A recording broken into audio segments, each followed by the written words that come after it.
another heavy.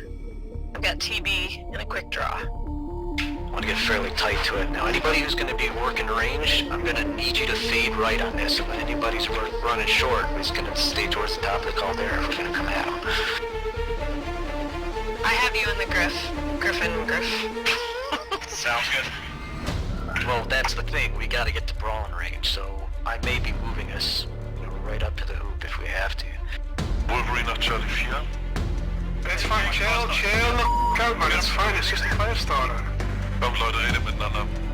15 seconds. Yeah, exactly. Don't die. 15 seconds, don't die. Guys. 3, 2, 1. Charlie Dar, CT, yellow. Okay, good. Control your CV, go. There, to your left, there's a... Excellent. So, jetzt guys, hinter die Indie-Pocken. Mediums be prepared to pull back E40 towards the E5 border. On my mark. Left side, come on! Like now, I need strikes on OP barrel. Wire our strikes up. Die Hauptgruppe rechts, Uferlinie. They have 3 mechs sitting on the left side. When you pass over, Overheating is bad.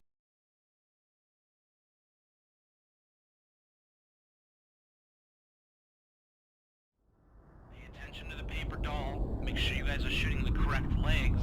Be careful of the collisions. I don't want to hear complaints about it. Work around it. Let's play this game. I need another heavy. I've got TB and a quick draw. I want to get fairly tight to it. Now, anybody who's going to be working range, I'm going to need you to fade right on this. If anybody's running short, we're just going to stay towards the top of the caldera if we're going to come at them.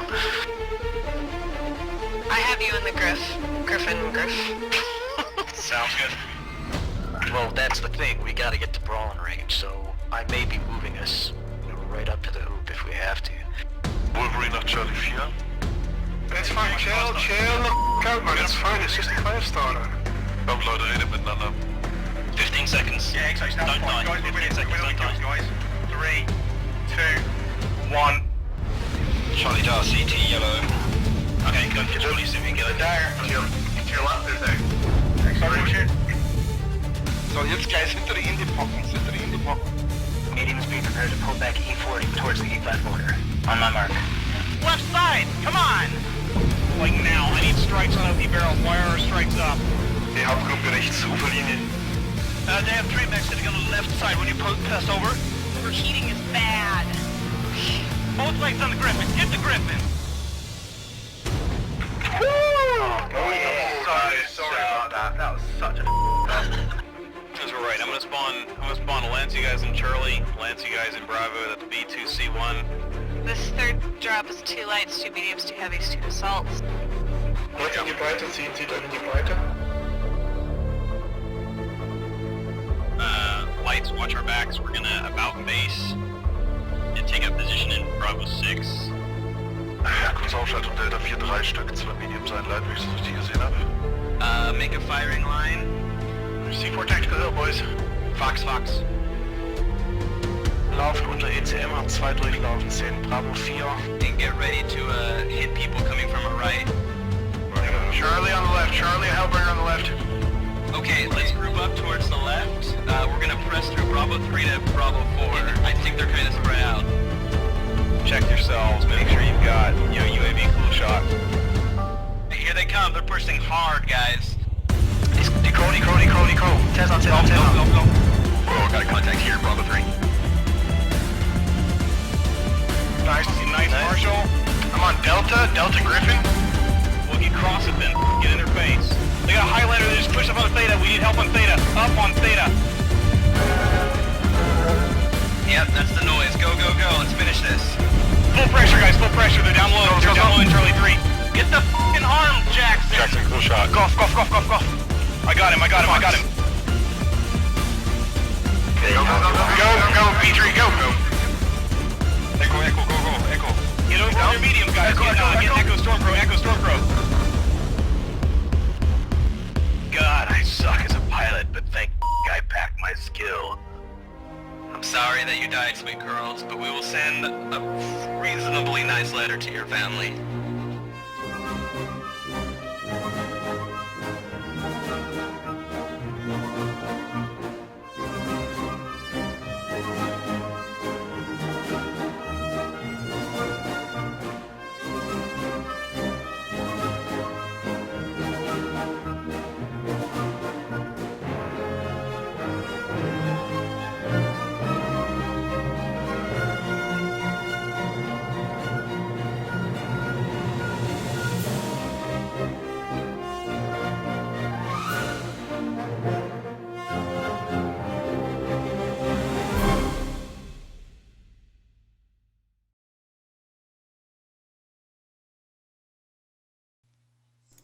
Greetings, Mech Warriors, and welcome to MRBC Season 7, Week 2, 228 Swamp Foxes versus SiG. Really looking forward to this matchup. I think it's going to be a really good one. Both teams have had their successes and challenges so far this season, so I'm expecting this to be a very exciting match. This is actually our second Shoutcast in a row. We had one yesterday, which was also, I guess you could say, similar to this one. Mercstar Invitational 12v12 with 228 Blackwatch and friends versus Mercstar, which involved SiG and some SWK and friends. So a lot bigger, obviously, with the 12s and stuff, but now we're back down into the 8v8s, and we've got the individual teams with their own rosters and stuff like that, and we're going to be able to see what these teams can do tonight. I am Bandit P17 from the Marine Mechs, and with me, as usual, is MDM0. Hey, guys. And I am, if anybody's wondering, I am feeling a little bit better. I might still occasionally cough, but I think I got it under control this time. And nobody was wondering. Nobody's wondering. Oh, yeah. I just realized I got your placeholder in there with the beard and your old hairstyle, so... That's actually my current look. Oh, yeah. You need to grow a beard. It would make this stream significantly more entertaining. I'm holding us back. I apologize.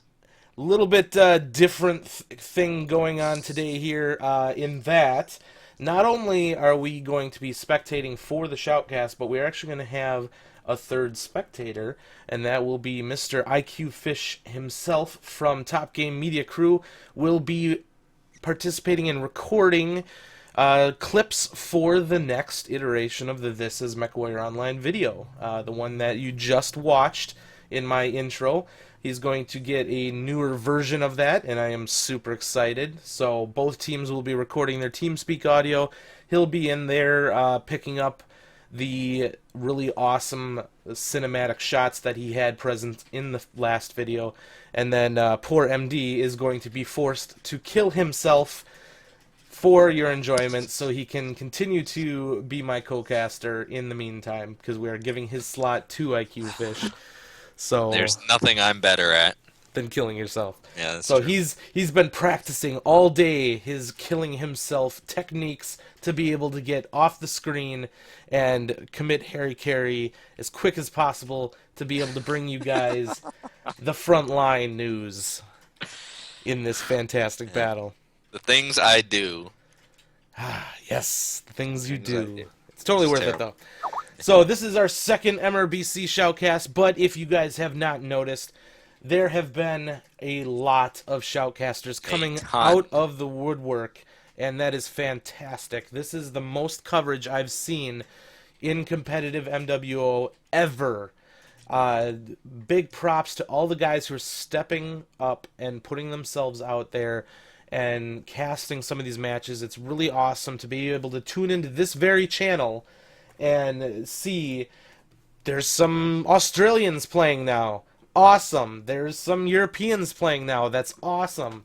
So it's fantastic. I love it, and hopefully you guys are enjoying it as well. If you haven't already, give this channel, MRBC League, a follow so you can keep up on the action. Set it so you receive those email notifications so you know when to tune in to watch some awesome action throughout the day. And also hop over to my Twitch channel at BanditP17 and give me a follow as well, because we do Shoutcast over there as well for non-MRBC related stuff, or I just get killed a whole bunch for your enjoyment. So definitely give both of those channels a follow. So we are moving into our Week 2 schedule here, and so the first map that we're going to be playing on tonight is Frozen City Night. Drop 1, as you may or may not be aware, is the lightest drop overall at 4 lights, 4 mediums, 0 heavies, 0 assaults. Clan streaks are banned, and we have the new rule this season: 1 of every chassis with only 1 duplicate allowed across clans or inner sphere. Doesn't matter. So we're going to see at least 7 unique mechs on the field, and we've been seeing some patterns arrive, but some people have been experimenting with some different mechs, and that's been fantastic to go into a shoutcast, look at a deck, and say, well, that's an interesting choice, and then see them pull it off. That's been awesome. It's I learn a lot from watching these teams play, and I'm sure you guys do as well. Frozen City Night is a very brawly map, so no doubt we're going to see, as we usually do in these lighter drops, a very quick, hard-hitting brawl. Could be very difficult to cast what's going on there. I'll try and get some good angles, see if we can track who's doing better than the others. Things can change on a dime in favor of one team or the other, and it can swing back if you have a good streak of backcores or something like that. Really comes down to the focus fire, landing your shots, managing your heat properly, and sealing the deal as quickly as possible. So I see Lego Pirate in chat saying they're running a little bit late here, so we might have to do our usual talk for a while and then get to the Mech Warrior, but it is coming, so don't panic too much, guys. No problem, no problem. So once again, I am running the new version of the MRB Stream Control. I'm just about ready to release this one to the rest of the shoutcasters. As soon as I am comfortable with the state of it, I am going to record a tutorial video, wrap it all up in a zip file with a nice little bow, put it out there for the shoutcasters, and then they can dump it in, have all those resources at their disposal. Still a couple bugs I need to work out on it, but shouldn't be too much issue. After my last cast, and I did mention the stream control in that cast, I had a couple people message me who are web programmers offering their assistance, and that's awesome. I will certainly be reaching out to you guys, especially if I run into any problems with modifying this, and hopefully we can grow this tool to be even more powerful. So definitely thank you guys for stepping up and offering your assistance. I do appreciate it. But this should be an excellent tool, and maybe we can standardize the overlays and stuff like that between all of the streamers, essentially. And if we can get everybody trained up and know how to add new content to it and stuff like that, then it'll just bring up the production value of all of these streams, and I think that's going to be awesome. So 228 Swamp Foxes. These guys, they were in MRBC last season, but they unfortunately had to withdraw for various reasons. They were up in Division A at the time. They are now back down in Division B, and they played against 42 last week, and it was kind of a rough little battle there. 42 really played some of the best Mech Warrior that I think we've seen out of those guys pretty much ever. I went back and I watched their videos for various reasons, one of them being we're playing them this week, of course. And I talked to Tolson. He even said that he forgot to say Hi Bandit in his videos because he knew that I would be watching them. But I was watching them, and they were playing very well. So, 228 did not win any of those drops. Some of those battles were incredibly close, but 42 was playing kind of inhuman Mech Warrior, and I am excited to face off against that on Sunday. So I don't think anybody should sell Swamp Foxes short here. I think they are going to do a very good job tonight. SiG, obviously, they're having their own troubles as well, and I think that they can take everything that they've seen in these last couple matches and bring them all together. And of course, they've been playing the Mercstar Invitational and stuff like that, playing all of that stuff. They're going to bring all of that knowledge into this fight, and I think they're going to play hard, and I think we're going to see a really close match here. I'm praying for like a 3-2 decision. Those are my favorite things in the world. 3-2 decisions would be amazing. So I'm crossing my fingers for that big time. Unfortunately, I think the one disappointment thing about tonight is that it's going to be incredibly difficult to top the last MRBC match that we casted. Obviously, we casted last night. That was the Mercstar Invitational. The MRBC match we casted before that was last weekend, and it was House of Lords versus Atari Scorpions. We casted the NA matchup. That was the closest competitive match I've ever seen. In fact, it was so close, for those of you that know how MRBC scoring works, the final match score for the series was even. Oh my god, AS that was won fantastic. 3-2, but the C-Build total, which is how MRBC ranks their divisions, was even. It was the closest match I've ever seen. I really think we're going to have a good match tonight, but man, they set a hard bar for us in week 1 to be able to Absolutely. top a cast. So And it if really you all haven't came caught down to any of that drop those, 5. yeah. It was that drop 5 where a ballsy call to sacrifice a lot of mechs ended up giving them the win and got them back into the running. But of course, sacrificing those mechs to get that win does gift your opponent quite a few C-bills and stuff. So it ended up working in their favor. But then, of course, instead of being at a deficit, the score evened up. And you know, I'm not going to fault them at all for playing to the objective and coming out with the win. That was a fantastic move. We saw some awesome drop commander battles going on there. It was a real game of Risk and stuff like that. And it was definitely an awesome watch. So I was super stoked about that. Yeah, so if you missed that, guys, I'll post the link for you so you can take a look at it. But we will be bringing you hopefully at least one MRBC match a week. We do try and bring you some really great matches, and I think MRBC as a league does a really good job of matching the divisions so you get games like that are 3-2, things like that. And I think as you'll find as the season goes on, teams get a little more comfortable with the rule sets and things like that. These matches are going to be very, very close just across the board. I mean, last season was probably one of the greatest MRB seasons ever, just in terms of how close so many different divisions were. Obviously, the two teams playing tonight had a rough week 1, both teams, but there's still, another 5 weeks to go? So a long time to play, and I think both teams have the experience. Goodness knows they've been doing enough competitive matches in the last couple months. They have the experience. They can pull out of this, and tonight's kind of the first step in doing that for one of these teams. Absolutely. So, Frozen City Night, obviously, like we were saying, was a very light drop. Not too much strategy typically involved in this. This is on skirmish, so no conquest to worry about here whatsoever. The first 2 drops will be on skirmish. So we're just going to see a knockdown, drag-out, brawl for the win. However, that doesn't necessarily mean you need to blindly run in there. There are some approaches that you can take, and you can take it slow, try to goad your team into making a mistake. I don't think we're necessarily going to see a standoff, but I've seen a couple matches on Frozen City happen where some people get caught out, and that gives one team an immediate edge. So really staying tight as a team, moving together on this map is going to be key. And then when the fight starts, finding a way to envelop the enemy team and get all of your shots on target at the same time.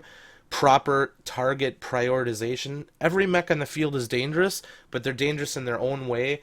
And, typically we see mediums go down first because they have so much weaponry available, and they are the easiest to kill because a bunch of people swarming on a medium, it can't get away. It's destined to die. Then you kind of have lights versus lights at the end kind of thing, and then whatever you got left can make a huge difference there. But I've called this in the past where when there's a bad trade-off, one medium on one side goes down, and then a light, like an oxide, goes down on the other side. That's not an even trade, because we've been consistently seeing oxides as the top scoring mechs in every single light drop so far. They are incredibly powerful. Most teams have been doubling up on them, and I don't fault them for that one whatsoever. They got also the Jenner 2C variant. Lots of SRMs used in these fights for sure. Those damage-dealing mechs can put out so much damage in such a short amount of time and do it consistently throughout the entirety of the match that if you can kill one of those guys early, let's say your Oxide snugs up behind another Oxide and is able to backcore him out, that is such a huge victory for your team. We're just going to have to see whether or not they can do that. But at the same token, you snug up behind an enemy Oxide and you're not able to kill him in a timely manner, you're wasting your team's time. You're not taking that priority target out. You're not on there with the rest of the team, and you're just playing chase. If you're not landing those shots and sealing the deal quickly, you're not getting the job done. So that's where the defensive piloting on this map, when you realize someone's on your heels, taking the opportunities to zigzag and protect your torso, protect your legs, and get out of the fight. And especially in Frozen City, there's tons of buildings around. If they're not fighting in like Tactical Hill open area or something, if they're fighting in the city, you can take a hard corner around a building and completely lose your opponent. Yep. Yeah, the interesting thing about this match in particular for Frozen City Night is that last night, this was drop 1 obviously in MSI Frozen City with 228 versus Mercstar. Obviously there were some Swamp Foxes guys, there were some SiG guys there on those teams. Drop 1 was extremely close, and it was back and forth on here, and really 228 ran a streak deck, a pure clan streak deck, and they just boated them on anything that could boat streaks. They aren't going to be able to do that in MRBC, as we mentioned earlier. Clan streaks are banned for drop 1 in MRBC, so they're going to have to change up their strategy a little bit. Obviously that was 12v12, this is 8v8, some different people are playing, but that was a very, very close match, and I'd be interested to see if kind of forcing 228 to take a little bit of a different deck might give SiG the advantage that they need in order to kind of get over that hump. Obviously, they didn't win drop 1 last time, but they were close enough that I think maybe a different deck might give them a little bit of an advantage, and that's kind of where the fun comes in MRBC. It's not just the competitive matches. It's not just the fact that everyone you're playing against is within the same skill grouping as you. It's also the fact that the rules are set up to make you think not only during the game but before the game. What are you going to bring? What strategy are you going to run? How can we get the advantage playing the mechs that are most suited for the current gameplay styles, the mechanics, the quirks, whatever that kind of moves the meta in one direction or another, but also what works for you guys, and the fact that you just can't stack 8 of the same mechs or 8 of the best mechs in the game, because the rules prevent you from doing that. So I think this drop here could be a lot of fun. Usually in MRBC, drop 1 is one of those anything goes. It's so light. It's 4 lights, 4 mediums.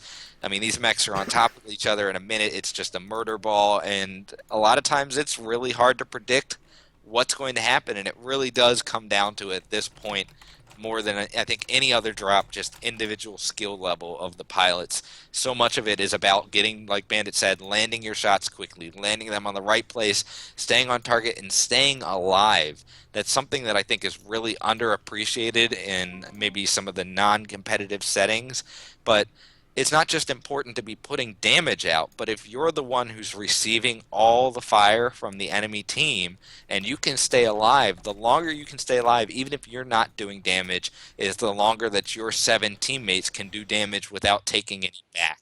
It's really, really important, and the best players can have a game where they might do under 100 damage and consider that a victory because they stayed alive for a long enough time to really help their team get that advantage. And we're seeing some teams taking some stockier mechs that may not be the highest DPS output, but since we've seen consistently the mediums going down first, we're seeing a lot more of the higher quirked mediums used here.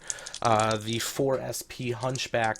It has 2 SRM6s and 4 medium lasers as the typical meta build for it. So, it's not necessarily like a Griffin 3M where you're just tossing a shitload of SRMs down or something like that.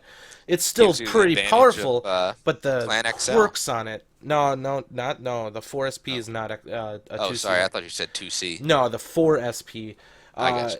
It's an IS mech standard engine, head standard laser, I'm pretty sure. They have a head flamer is the meta build that I've seen.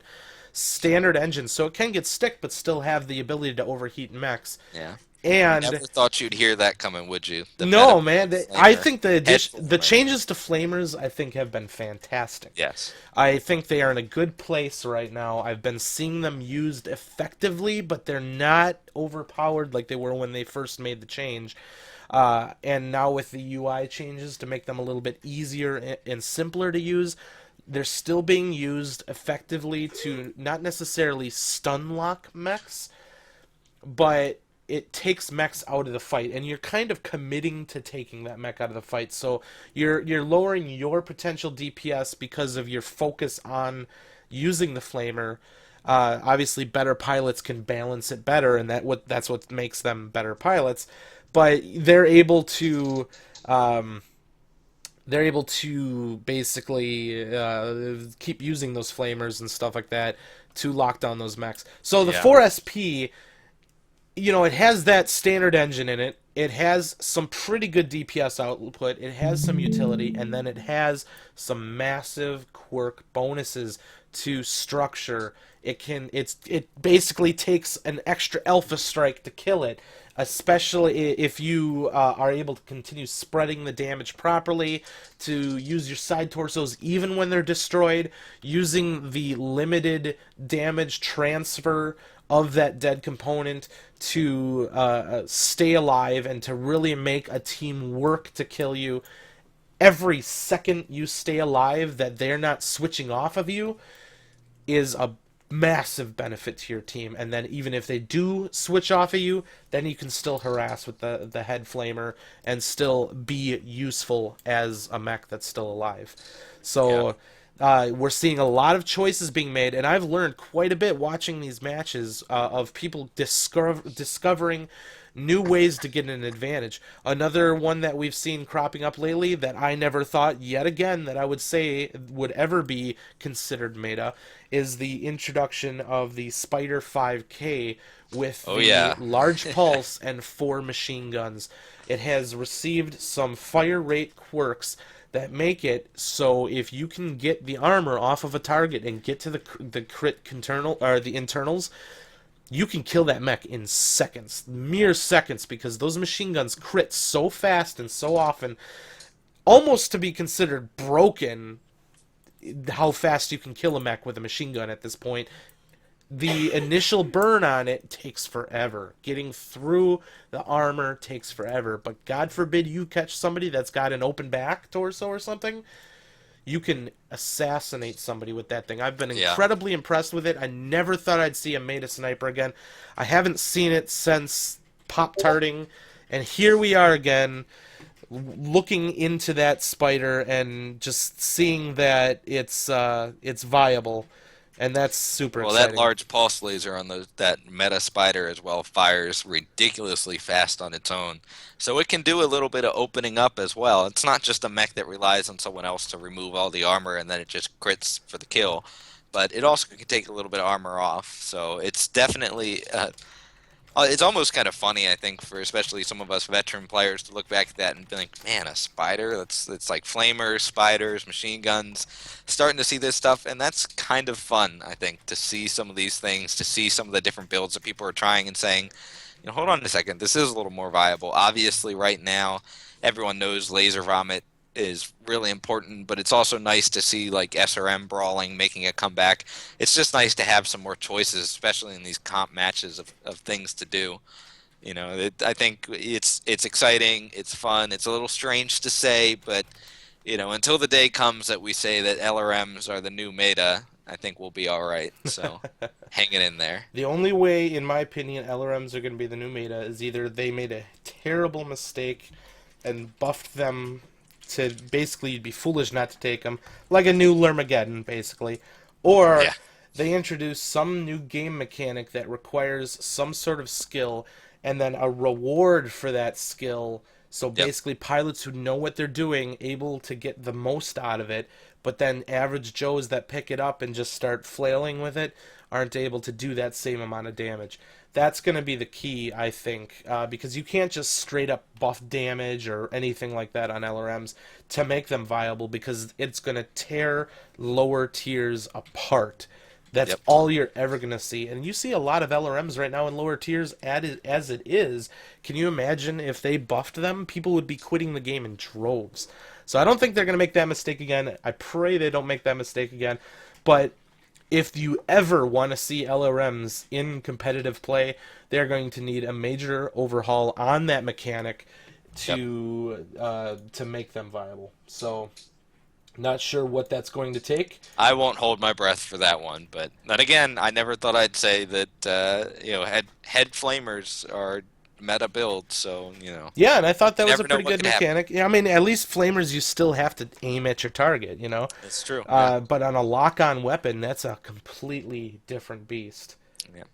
Well, then that kind of comes down. I'll jump to this. I know some people have commented on the fact that MRBC banned clan streaks, and it's the same sort of concept. We felt that it's a little more entertaining. It's a little more competitive to play a match that doesn't have those lock-on, auto-fire sort of weapons, the clan streaks and things. Unfortunately, with the introduction of the Streak 6s, mechs like the Stormcrow, etc., Hunchback 2C can do it. The Adder, Kit Fox, you can boat some streaks on there as well.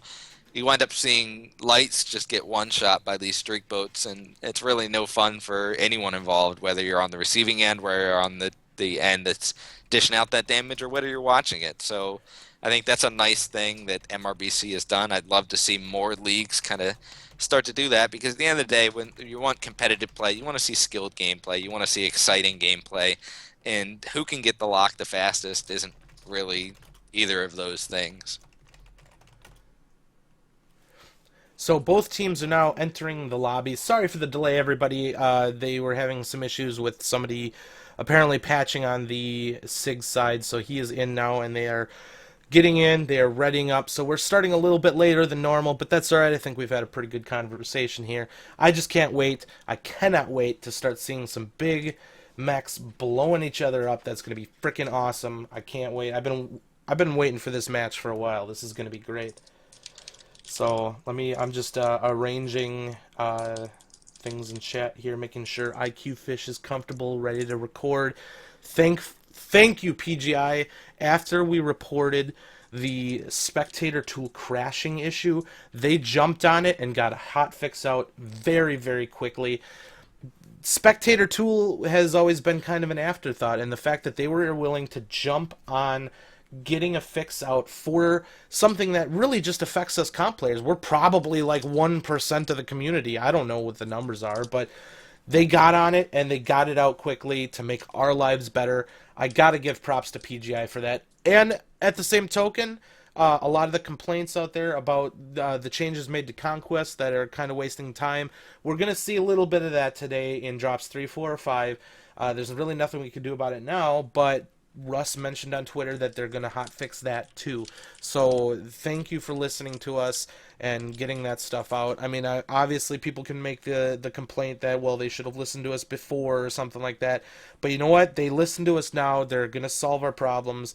And at least they are not making us wait till April or something like that. So I got to say thank you to PGI for their efforts. Let's cut them some slack, and we're going to have a good match today.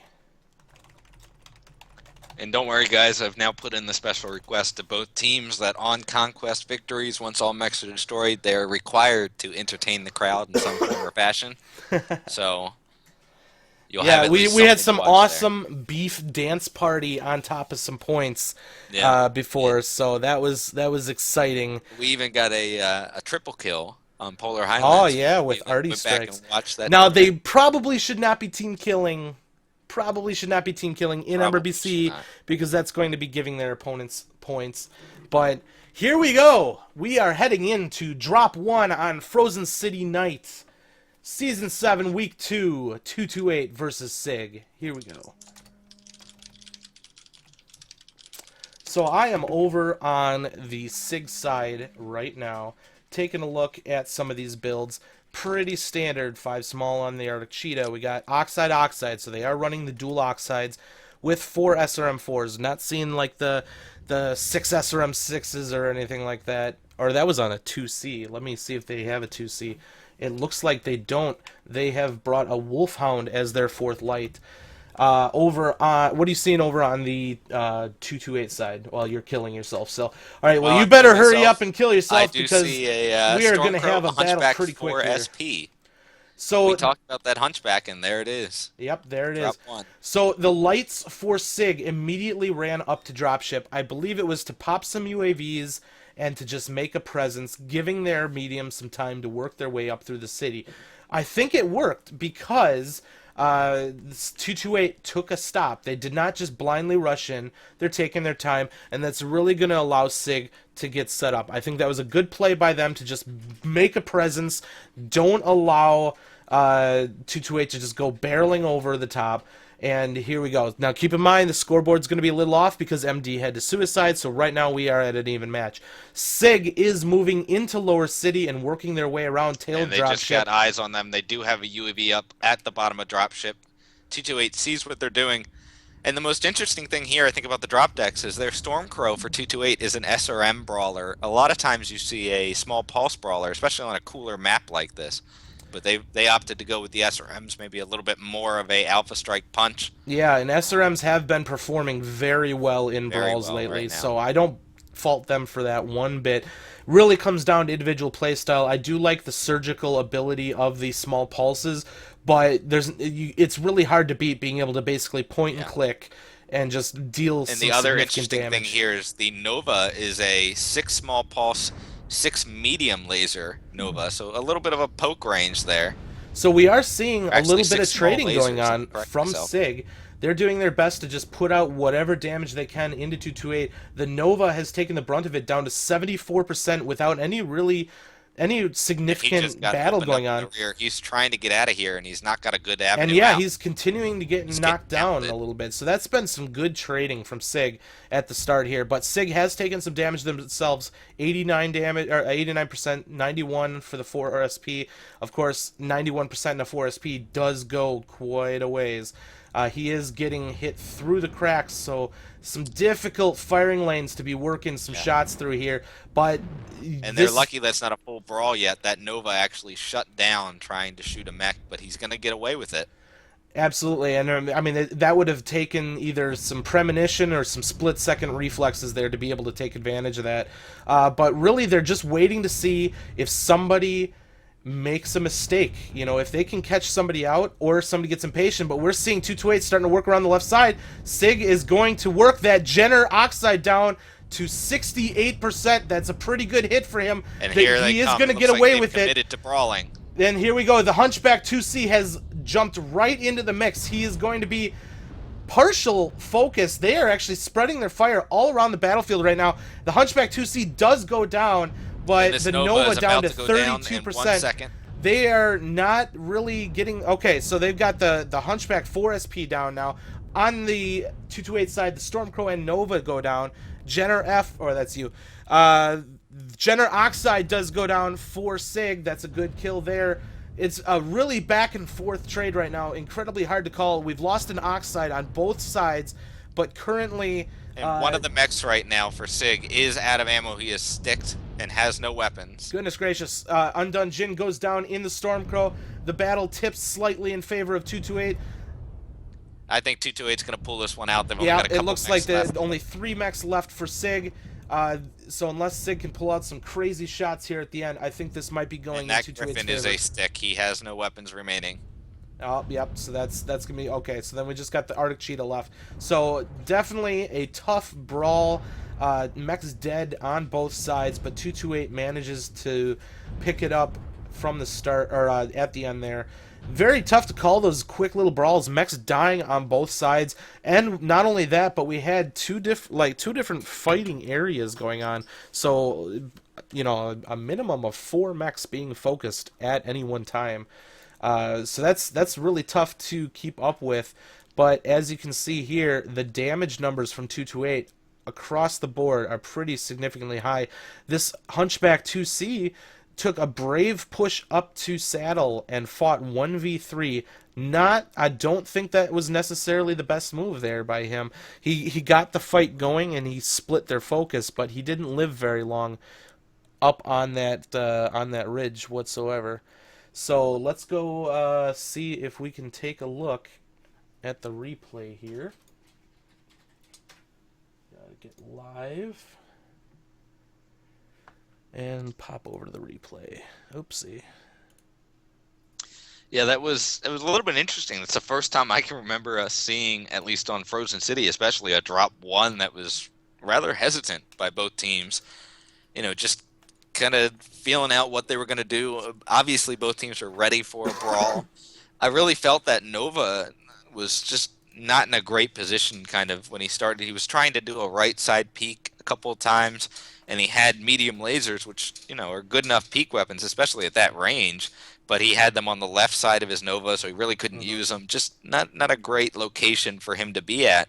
Obviously, was one of the earlier mechs to go down, but He really lived didn't get quite a focused long down way. that quickly. Yeah, for someone who for got being beaten at like up. 60% health, Yeah. taking that long to kill that Nova at the beginning of the fight, and part of that might have been some lack of focus by SiG, but that Nova staying alive as long as he did really did waste a lot of time, and that Hunchback 2C was the first one to go down in the entire match. So you take a mech that's at like 60% health, and you're not able to seal the deal on him, they need to either call a different target as their focus to kill him even quicker, or they need to just land their shots on that Nova. And it could have very well been a positioning issue that caused that.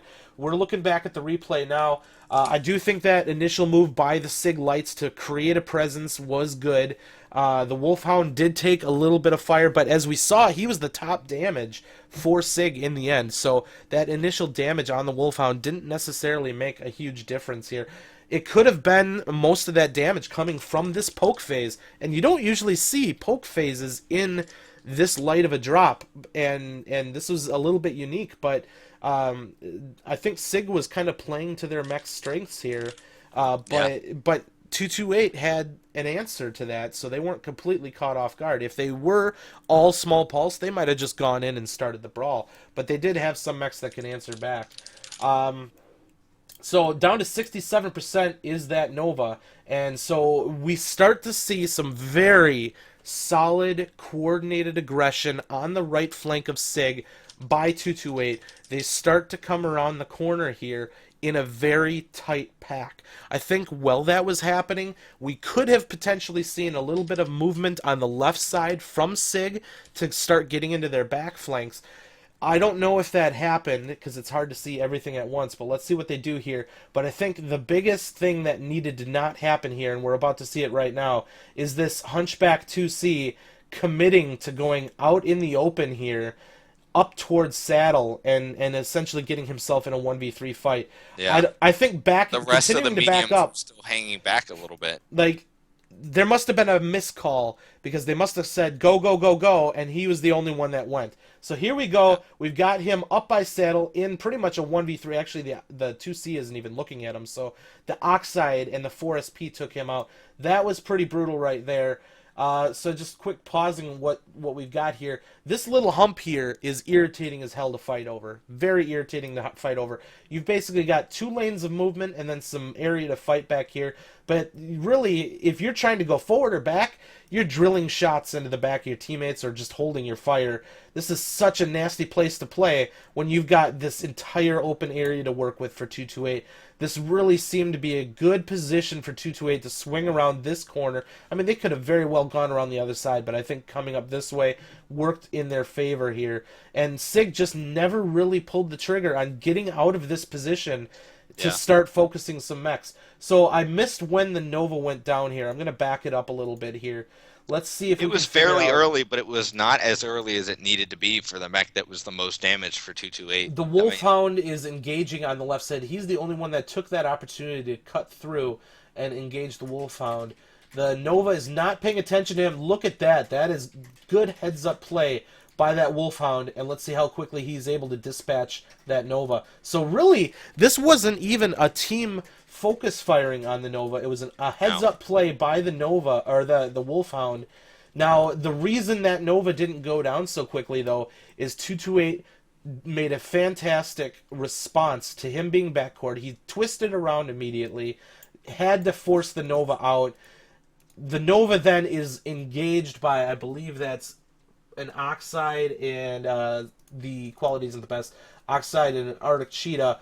And so now they have to try and get in there and seal the deal on him, but he steps back into the backfield, into the protection, and now finally goes down. So I bet you that Wolfhound wish he could have sealed the deal on that Nova quicker. I don't think the Nova necessarily was dealing too much damage there after that exchange, but the whole time that was happening, though, I believe they were working on the Stormcrow, but you've got split DPS, you've got people damaged all across the board on the 228 side. No, you need to see everybody at relatively high health and then one person at a time being worked down. And that's kind of what you're seeing over here on the SiG side. They're focusing very well. They're sticking targets. They're getting off of the stick targets. They're all focusing on the next threat, which in this case is the Wolfhound, and then they finish up with the Arctic Cheetah, and then ultimately the Griffin. So just a very clean brawl by 228. Good positioning. I don't really like this area back here. If you're going to be there, it's a staging area. I think you need to either be the first person to move, commit, yeah. or you need to get the hell out of there once the fight starts, because it's a very tough place to get all of your guns on the same target. So, well played by 228.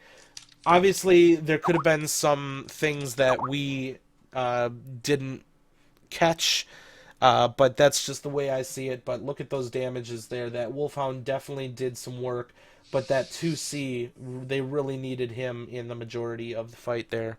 So, yeah, often I think we found that sometimes in these light drops, it's almost better to send the lights in just a half a second earlier, have them kind of be the lead push, even though they're not the tanky mechs, but those mediums have so much firepower that you need in the fight. Sometimes if you send the lights in, so it's the first thing they see is a light mech and then the medium, you can maybe try and play a little bit games with the drop callers and try and get them to call the light first, and then they'll have to switch a target, which, to a disciplined team in a controlled environment is really simple to do, but any little edge that you might get, maybe one guy doesn't quite get the drop call or the target switch or anything. It's just kind of another little thing you do. I know personally when we play competitive drops, I'm usually doing the Stormcrow in drop 1, and I always make sure that even just out of the mediums, I'm always the last medium to come over the hill, because that Stormcrow has been ingrained in so many people as this thing is so deadly in light drops that we just need to bring it down. You usually want to lead with your 4SP and stuff like that. So you want to lead with your tanky mediums, and then maybe your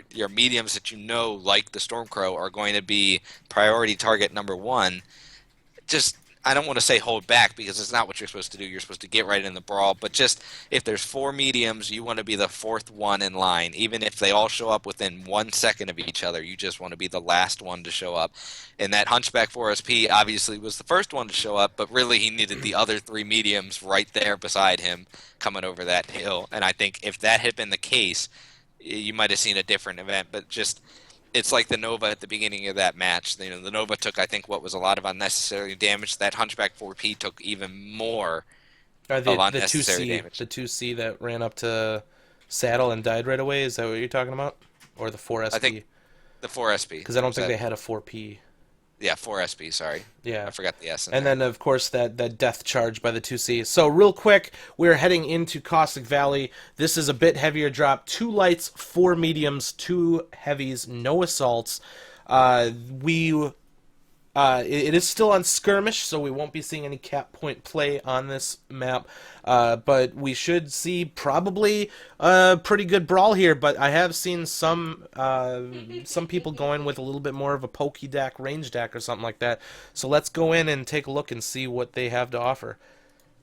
So they will be coming in on dropships. So let's get set up and take a look. Also, I am super stoked that PGI has given me the dolly cam. Woohoo! This is awesome. I'm still getting used to it after doing normal cam for so long, but thank you very much for listening to our suggestions and giving us that awesome tool. So, here we go. Looks like I need to hit Q. I am over on the SiG side, and we are seeing an Ebon Jaguar, a Shadowhawk 2D. I haven't seen a 2D used in quite some time. He's rolling an AC-20, Gauss, ER medium, large pulse on the Ebon Jaguar. What do you got? Oh, you're still killing yourself. I'm not used to that yet. I apologize. We do have a 4SP and, of course, a Stormcrow, most likely running the SRMs. Let's see what he's got on him. Streaks, right. Streaks are not banned in Drop 2. That is a completely viable setup to take. So, definitely SiG going relatively brawly here. And it looks like 228's doing the same, seeing a lot of SRM Timbers, Streak Stormcrow, SRM Jenners, Jenner 2C, Oxide. This is definitely a brawl deck by 228. They are ready to mix it up. So they do have the Overwatch Black Knight, however, the large pulse, medium pulse build, which is a vicious mech. a little bit more range. You can still brawl with it, but it's a good Overwatch too. So 228 is moving up through saddle and continuing the rotation around. SiG has cut the center, and they're trying to get on the heels of 228. They are a little bit spread out right now, though. There. So it looks like we are going to have a brawl in the hot center of the map here. SiG staying very close to the edge, and we have the Wolfhound and the Firestarter moving around. Black Knight gets cored in the back. Most likely 2Suck is down. That is a huge loss for 228 there. Having that Overwatch mech taken down that quickly. Very good play by those lights to come up behind him and core him in the rear. Now 228 is fighting at a deficit. So SiG is continuing putting pressure up through the center. And a very powerful mech that they lost there in the Black Knight early. SiG does need to get out of the Caldera, though. They can't play in that Caldera with all that heat. They need to push out of it. And 228 is doing a very good job tossing their SRMs onto SiG. I think that 228 is starting to scrape it back in terms of the damage numbers, but we're seeing quite a bit of SRM fire back and forth, landing some solid shots by both teams. I do agree with you, though. SiG needs to make a move. The lights are coming back around, but the Griffin knows it's coming. They are working on taking that Griffin down, but since he saw it coming, they were able to respond, and now they're pushing back. In the Oxide is actually Cord CT. SiG needs to take advantage of this light. The lights are taking the pressure off them a little bit. They need to put some damage down on 228 right now. All right, 228 has now entered the brawl in a half manner. Their 4SP is right in the center and is their focus target. Shadowhawk Grey Death does go down pretty quick. The 4SP actually makes it back out of the fight, and they are fighting all over the place here, and 228 has now taken the lead by 1. SiG needs to seal the deal on these mechs that are stepping out here. And they're not focusing very well on those at all. Yeah, SiG seems very split right now. This is not going well in terms of good focus or any of that. This Ebon Jaguar needs to get in the fight and start dropping some shells on these guys, or he's going to be the last mech alive. So he's working on the back torso of the Timberwolf. Let's see if he can take him down. Come on, take your shot, man. Oh, why is he still alive? One shot and he finally goes down. Timberwolf is down. There's 4 mechs remaining for SiG, 3 mechs remaining for SiG, 3 mechs remaining for 228. Very brutal exchange. Another one goes down for SiG, but the 2 remaining for SiG are very fresh. IP Magic is working down the 4SP. And a critical shutdown on that Stormcrow. Cannot believe that this 4SP is still alive. I think he's probably down on just a head laser, and they are working on the Generative He is C. down to the head laser. And the Stormcrow goes down. The last mech remaining is the Ebon Jaguar for SiG. That was such a huge back and forth. This Ebon J could still potentially win this. He needs to make his shots. So he's taking the opportunity to cool off. He gets the 4SP. The 4SP is down. We are in a 1v2 situation with both mechs for 228. The Jenner is one touch. The Stormcrow is fairly fresh, except he is Cord CT from the rear. So if he can cut through that front armor on that Stormcrow, he will get a pretty easy kill there. He might be able to land one touch. If he can land a good, solid Gauss shot, it looks like the Stormcrow is making his move. Ebon Jaguar does not see it coming. Stormcrow is closing on him. Good back shot. The Ebon Jag needs to land this right now or he's done. He opts to leg the 2C, but he is getting shredded. We are in a 1v1 situation with the Ebon Jaguar very damaged. He needs to get through that center torso and take out the Stormcrow. He just did one more shot and he can get this guy down if he can land that shot on the CT. One more on the Stormcrow and you've got it, dude. Land your shot. He gets it. Oh, what a nice shot there. With the clutch. Winning with 1 mech remaining. SiG takes drop 2. That drop could not have been closer. It was going back and forth. That was some intense brawling action. And Nanner Hammock with 3 kills playing the Overwatch with the Gauss came in at the last bit and cleaned up. Excellent clutch by him. Intense though, because like some of those, it's like pull the trigger. Pull the trigger, what are you doing? But he took his time, he spread the damage, waited for the Stormcrow to open himself up, took the shot, and wins with the clutch. Well done by SiG. Probably could have been a bit cleaner, but they come away with the win. Wow, Man, what that a was a good fight. match. I honestly thought as that brawl was coming down that unfortunately for SiG, I just felt like them spending so much time in the Caldera where it's so hot, and we saw it with that Stormcrow. That Stormcrow was fairly fresh when it was still, what, 2-on-3, and he shut down. He was right in the middle of the Caldera, shut down, and basically wasn't able to get another shot off before he died. I love going through the Caldera to bring the brawl to the enemy. It's the shortest route. I like doing that. But, man, you've got to get out of there. Once you commit to it, you've got to push into them and fight on the sides. It's just so much cooler, even just a little bit over there. Goodness gracious. I mean, that's the kind of fight that I live for, man. How intense was that? Let's go back and watch the replay. All right. So we've got the 228 movement through saddle. They're just trying to see if they can get a good angle, anything. SiG commits to cut through the Caldera, which is a dangerous move in itself. It's a good way to get on your opponent very quick, but the heat there is dangerous.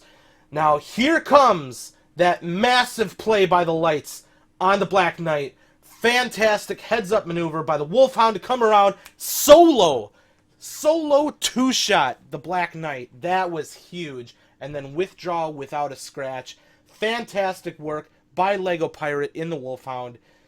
Got to give that guy a medal for that one, because that is what...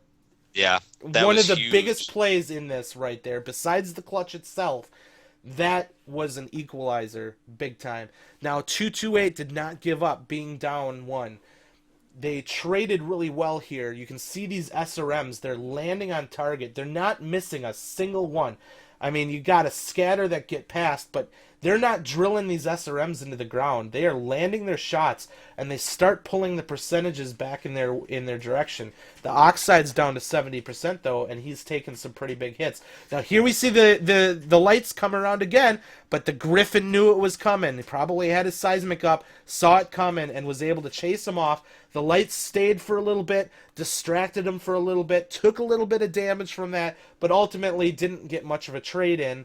Then you have the, I think that's a Timberwolf, or maybe that's the Stormcrow, was trading in as well. But now we see the percentages starting to tilt in 228's favor. We got the Grey Death goes down, I think shortly after the Timberwolf goes down. So now 228 has tipped it back in their favor, but they're losing an Oxide and the Griffin 2N and the 4SP, but that 4SP just cannot die. He stays alive for so long. He was like almost one of the last mechs alive. Fantastic job by him, keeping himself alive. Now, I'm willing to bet that they turned him into a zombie, but he had a zombie laser. They probably called more important targets. Pulse laser. So we have to give SiG credit for getting off of him and getting on more important targets. I think that was the right play to do, but I'm sure that 4SP continued to deal damage and start tilting. Now here we are at a 3v3.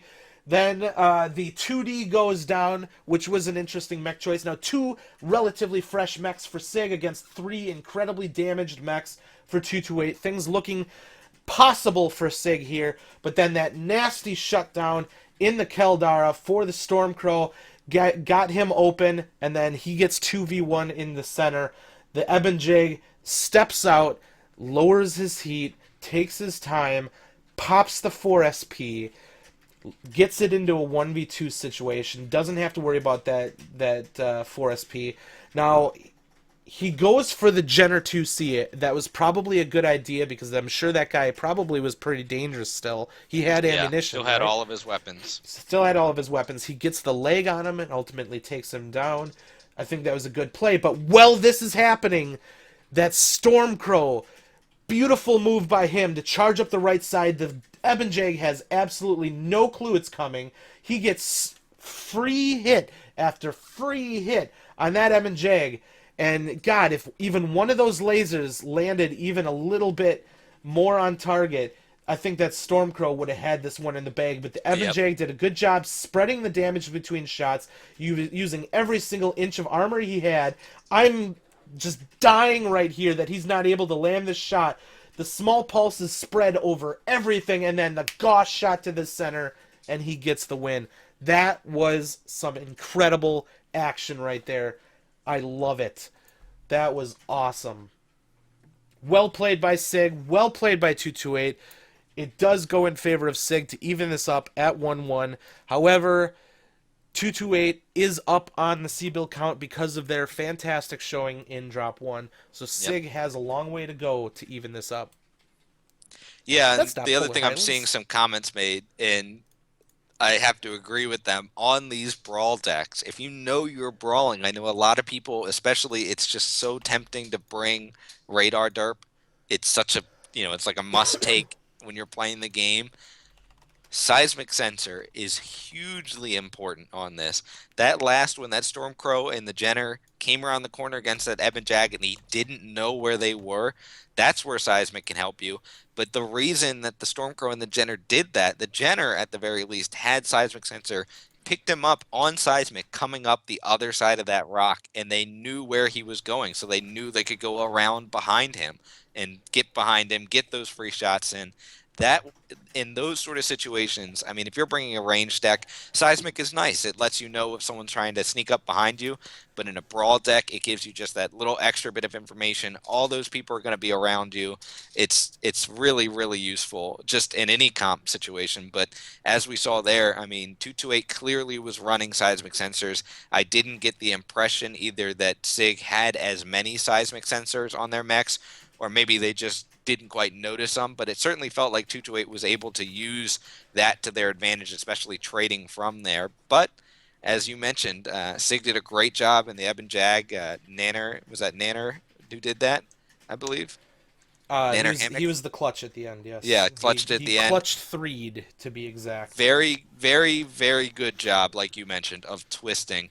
That is what kept him alive, because he lost fairly early on in that 2v1 engagement. He lost most of his weaponry, only had the Gauss rifle remaining, was able to twist back and forth, continued to twist the damaged components away, knowing that the damage transfer and he had enough armor on his CT could keep him alive long enough. It was far more important to transfer the damage straight to his CT rather than risk getting critted in the Gauss rifle, which we all know Gauss rifles can be a little touchy at times. So it was a very, very smart move to continue twisting even though he was taking damage to the CT. Keep twisting those damage components, stay alive as long as possible, and it allowed him to get the clutch. It's another thing that you see in these comp matches that you just usually don't get in PubQ, and it just makes it that much more exciting. I don't think I've been that excited about a shoutcast since Isengrim versus Nightscorn on Canyon Network. That was like one of the funnest comebacks I've seen. This one was so back and forth. It's like, I have no idea where this is going.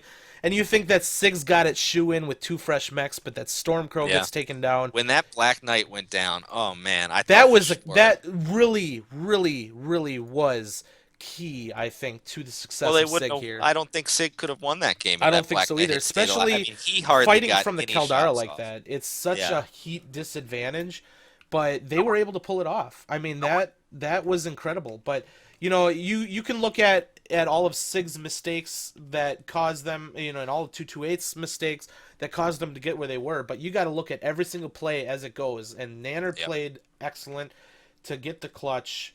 Fantastic heads-up move by him. Yeah, but that Black Knight kill was really, really key. So here we go. That Black Knight kill was a pure rear torso, single torso damage. 2 shot, 2 alphas to the back. And he didn't even know what hit him. So excellent move by him. So we are on Polar Highlands. This is the first Conquest match. And I am over by SiG right now. We're taking a look at their group here. Now, this is the Commander map. So a Victor is required on both sides as the only assault. But we do have 4 heavies and 3 mediums available at our disposal. The SiG has opted to take the 3 ER large laser... SiG. I'm on red. Are you talking about SiG? Yep. SiG has taken 3 ER large laser, 1 Gauss on their Dragon Slayer. They do have a Grasshopper with ER larges. So at first glance, it looks like SiG is going to be playing the range game on Polar, which is extremely viable, but it can run pretty hot. And if you're playing against a very coordinated Brawl Rush, could cause some problems. What do you got over there? And I don't think they're going to have that problem, as it looks like 228 is almost purely ER larges. Black Knights with pure ER larges, 2 Grasshoppers as their duplicate ER larges, Enforcer ER large, Dragon Slayer obviously ER large Gauss. They did bring a large pulse Gauss Timberwolf, but the clan large pulse have a pretty darn good range anyway. And instead, they did opt to play a little bit of a cap game. They have an Ice Ferret with medium lasers that gives them a little bit of a speedy medium. Try and get up on these caps a little bit. I like that strategy on Polar. We do have 228 getting Epsilon right off the bat. SiG is opting to not play the heavy cap game. They are sending all of their guys to the front. Occasionally you see some of these mediums are like cicadas and stuff like that. Yeah, they got the Ice Ferret on the 228 side. That actually puts them at a disadvantage in the long run for the fight itself. So if SiG can get their fire on target and effectively work down their targets, they have a weapons advantage taking a lot of damage early on. He got the Enforcer got caught out though while trying to work the Stormcrow down, taking quite a bit of damage on his right side. And his torso's open. That's dangerous. That's an XL mech. The Enforcer, yeah. I mean that he got some shots down on the Stormcrow, but he was not paying attention to his right side, and they were able to put a lot of damage down on him. However, 228 themselves, they've taken quite a bit of damage as well. The Victor and the Stormcrow both down to the 70% range. So we're seeing quite a bit of fighting over the point here. Theta was not taken. Counted. He has opened both torso and CT right now, the Victor for 228. The Nova doing some excellent pop-tarting work here, getting those PPCs on target.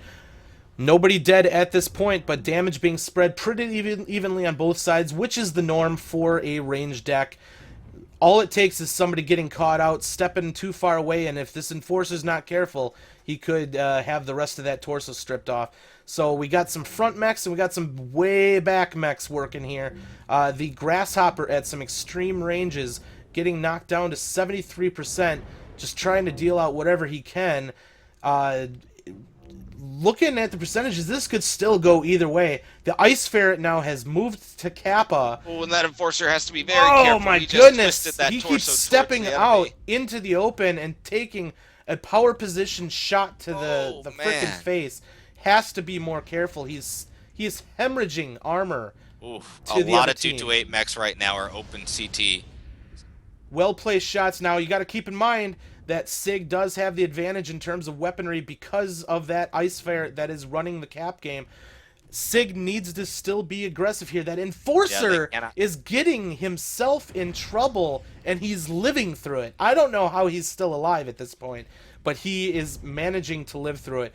The Black Knight getting up there, getting some shots. The Enforcer jumps across, gets another shot in. And there down goes damage. A Grasshopper. Van Damsel for 228 just went down. Excellent shot. That almost looked like that might have been the Pop-Tarter getting it. So working on 2 for 228.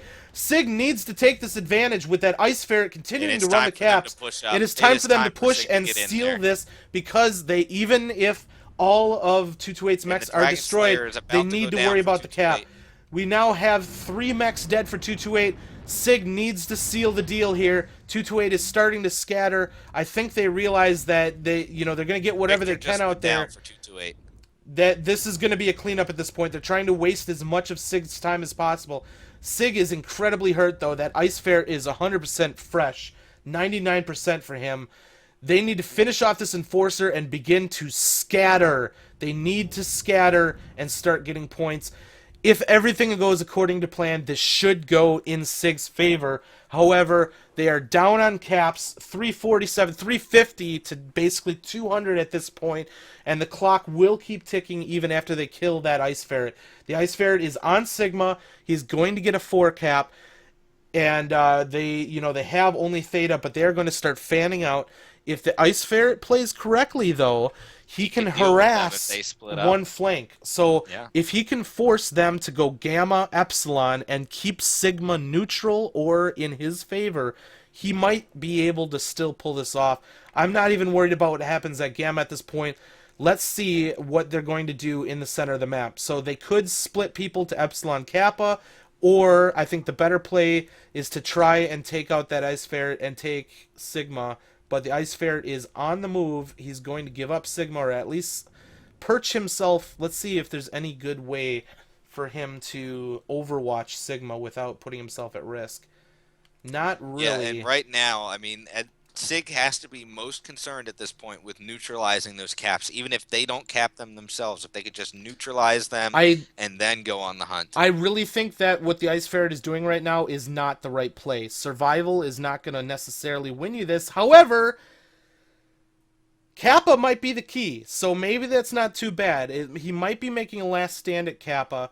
I think keeping them off of Sigma as long as possible might have been the best bet, because once he's dead, the clock is still going to be ticking. That's kind of a new occurrence with the most recent patch, but he's going to have a bigger fight on his hand over here at Kappa.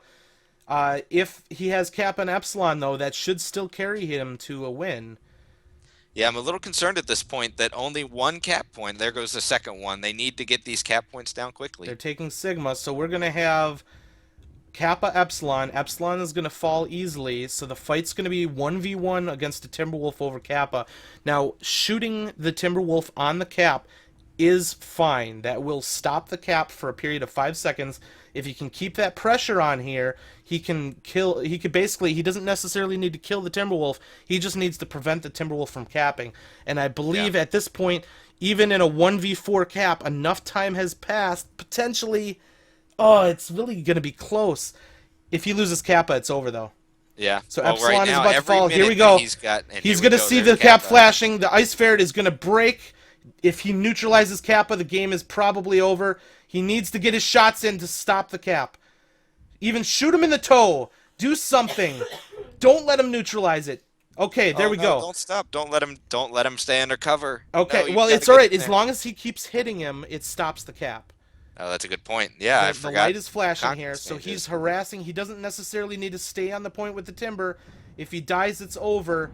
But the rest of his team is going to start to reinforce him here. I say, it looks like he's actually running an anti-capper build with the medium medium lasers, is that? Yes. He needs to work that Timber down and get into a 1v1 against the Stormcrow. This is going to be a very tough fight, but I honestly, at this point, he's so close range, not enough time is going to pass. I think this is going to go in 2-2-8's. And that Stormcrow is very fresh. Yeah. I mean, if the Ice Ferret can continue to harass, I think he'll be okay. But it's literally one tick away if he forgets to shoot somebody even once. I even saw Kappa move. I don't understand why Kappa's moving at all. If he keeps ducking out of it every once in a while he's trying to spin around so here. The Stormcrow is still capping it, even though he's stopping the Timber. Well, no, he keeps exiting the cap circle every once in a while as he's spinning. I don't think 228's got this. I think it's 100%. Yeah, it's going to go. The rest of their team's arriving. It took him too long to take out the Timber. It was a brave attempt by the Ice Ferret. I do think staying at Sigma would have gone much further. Keeping it at a 2 cap instead of opting for an easy cap at Sigma and then the Kappa cap. I think Sigma would have been a better play personally, but then it would have been a 1v3. But the amount of time this Ice Ferret's staying alive, they need to. He's staying alive, but he's not really going for the kills. No, I'm not sure exactly what happened there, but I mean, the other fact of the matter here is in MRBC, even if you lose, those kills can help you. Yeah, I can't believe that he wasn't able to take out that Timberwolf with that long of a fight. It almost seemed like he stopped going for the kills. It seemed like he was kind of going for the harassment to stop the cap instead of just getting rid of the Timberwolf and putting his focus on something else. So that was pretty close. It was pretty close. I think we could probably look back to a few situations where that could have gone the other way here. But SiG, great play. Nobody dies. Keeping their guys alive, that is huge. This is a massive win for SiG. This is a straight up 350,000 C-bill win and a 0 C-bill loss for 228. That is huge. It is, absolutely. So, and you know, SiG took advantage of the fact not only were they essentially up a mech with this Ice Ferret not in the fight, but on a sort of range deck, especially a map like Polar Highlands where you're kind of poking a little bit more than you're doing a power position. Since there's so much just rolling cover and everything, it's almost harder to just do a power position. You can't exactly focus mechs down that easily and so therefore it becomes a little bit easier to kind of get those 8-0 damages and stuff rather than being able to focus, get one or two guys down. If everyone can poke well enough to get a couple mechs, then you have the huge advantage to be able to go do that more aggressive push like SiG did. Well played by SiG, though. That was fantastic. They needed that. That will hopefully give them momentum to move forward here. 228 was putting a lot of their reliance on that Ice Ferret to get those caps and get it going. But that involved 228 living longer, but they're being outgunned purely because it's 8v7. They're being outgunned, and then they got outpushed, and they couldn't seal the deal on any of those SiG mechs. They couldn't seal the deal. SiG did an awesome job at staying down and not losing anything. I couldn't have done that better myself. That Enforcer taking those risks, getting caught out, and living to tell about it. Yeah. I can't believe he didn't get caught out. Like, he had that shoulder open, and he continued to put the pressure down. Even killing that Enforcer might have given 228 the confidence to get the job done, but they couldn't get it, and that was a big victory for SiG right there. So here you go. That is huge. On the replay, right here, we see that Enforcer just not paying attention to those 4 mechs over on that side and gets knocked down to 77%. Wide open shoulder with the XL engine. Not a good start, but that effort was to get the Stormcrow down to 70%. Spoilers? Oh, okay. Sorry. Distracted by Skype. So they did a good job working that Stormcrow down. We had multiple layers of firing line here for SiG. They had their front guys, they had their back guys. They were able to maintain angles, and 228 fighting on that backfield was not able to really get what they needed. Now, the entire time that this is happening, Theta is not capped, and SiG did a good job protecting Theta. That alone, adding everything up, if 228 would have had Theta from the beginning, that could have made a difference. Now, they both converged on Theta at the same time, but just even having Theta for a period could have made a big difference. At the same token, this entire exchange, SiG could have taken Theta, and it would have made it even less of a close match. But SiG did a fantastic job pushing 228 off of Theta, forcing them into that backfield. And there's not really a lot of cover back there. Like, if you look at the way these lanes are set up, they're basically parallel to the fight. So there's not a lot of good places you can hide. So 228 is taking the power position where everything that peaks, they're just trying to get all of their lasers at the same time. But they're kind of trying to do some sort of rotation here to find some better way to work. But really, SiG has the high ground in this, and that just works really well from them. And then an Enforcer, yet again, lives through that. How does he live through that? How does he live through that? I think if 228 goes back and watches the film, that's probably the first question they're going to ask, is how that Enforcer, so early getting that torso cord out, managed to continue to peak in that manner. And right there, they take the stay grasshopper alive. down. Just a coordinated effort and I'm sure that Enforcer continued to do some pretty solid damage even after being cored out that badly. And he's shielding with his side torso. I'm assuming that's XL. I could be very wrong, but I'm assuming that that's an XL engine, and he's shielding with that XL open side and living to tell about it. You have to imagine it is an XL, yeah. Like, I just can't believe that one bit. But here we go. SiG, heads up play, realizing they're going to lose the cap game if they don't make a move. They move together, they seal the deal, and then they jump into an immediate effort to get those caps at the end here. And I don't necessarily think... I think what we can do is we can jump ahead here to the Ice Ferret. Now, jumping a little bit ahead, we start to see these split. 4 mechs going to Sigma, 4 mechs going to Gamma. They knew he was at Sigma, and it stopped flashing, so they knew he moved off. They sent somebody back to Theta to protect it. Probably a good idea. The Ice Ferret could have done some back maneuver. He's actually just kind of chilling and playing Overwatch. That dot does not move. Now, I do think if the Ice Ferret maybe went down into the bottom corner of the map here, maybe he could have gotten into a 1v1 on Sigma and held him off of it, because then you got all the travel time to Kappa that could have worked in their favor. Hard to say, though, because that Nova is very hurt, but he instead gives up Sigma. Holding 2 caps for as long as possible, I think, is more important than just protecting that last protecting cap. just the one. But here's the Timber. He starts to flip it. The Ice Ferret does get in and eventually gets that scratch damage. So he maintains the point up until his death. That's, even though it started to sneak more towards neutralization, I think he did a good job keeping that sealed. But he's working up against a 71% Timber with ER medium lasers, and that Timber is doing a massively fantastic job spreading the damage. Sorry. Oh, that came out of nowhere. Take a drink. Timber is doing a fantastic job spreading it out, not allowing himself to be killed. That Ice Ferret really has a tall order to kill that Timber, but Soak in that Timber was not doing him any favors. That seemed like a very Tolson-esque Timber spreading damage maneuver there. I think we've talked about Tolson enough to be able to call that the Tolson. Just not going down in a Timberwolf whatsoever. Tanking like a boss, using even his dead side to shield those shots until reinforcements can arrive and ultimately win it. That was incredibly close, though. Yeah, and I want to give a little bit of recognition there to Black Draken. Actually, was playing in a jump sniping PPC Nova.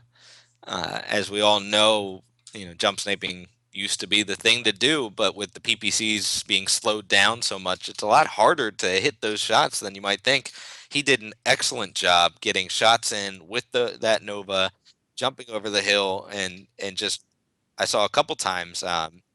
Absolutely coring out some mechs with just some great alphas, 2 alphas in a row with those clan PPCs will open up most mechs sort of thing, and he did an excellent job nailing those shots. It was really, really enjoyable to watch, to see that sort of play, in a mech that doesn't usually get the ranged comp builds anymore, versus like an ER large without the travel time. Absolutely. So that was the end of that one. Very well played by SiG.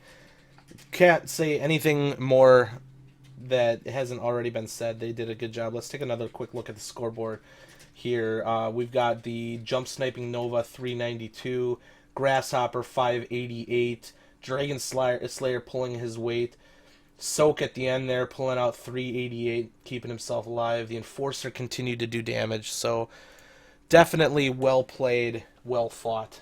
They deserved that one, and that really put them up. So we are really for real this time heading into Canyon Network. Drop 4. This is the 2 lights, 2 mediums, 2 heavies, 2 assaults drop on Conquest.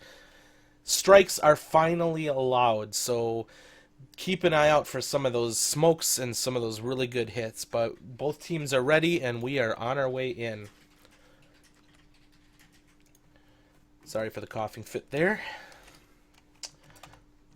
So just taking a look at some of the initial drop decks here, it looks like Executioner, Grasshopper, Banshee, Jenner, Oxide, Jenner 2C, and the Enforcer 4R are some of the mechs that are being brought right now by 228. So Executioner is a mech we haven't seen in a little while.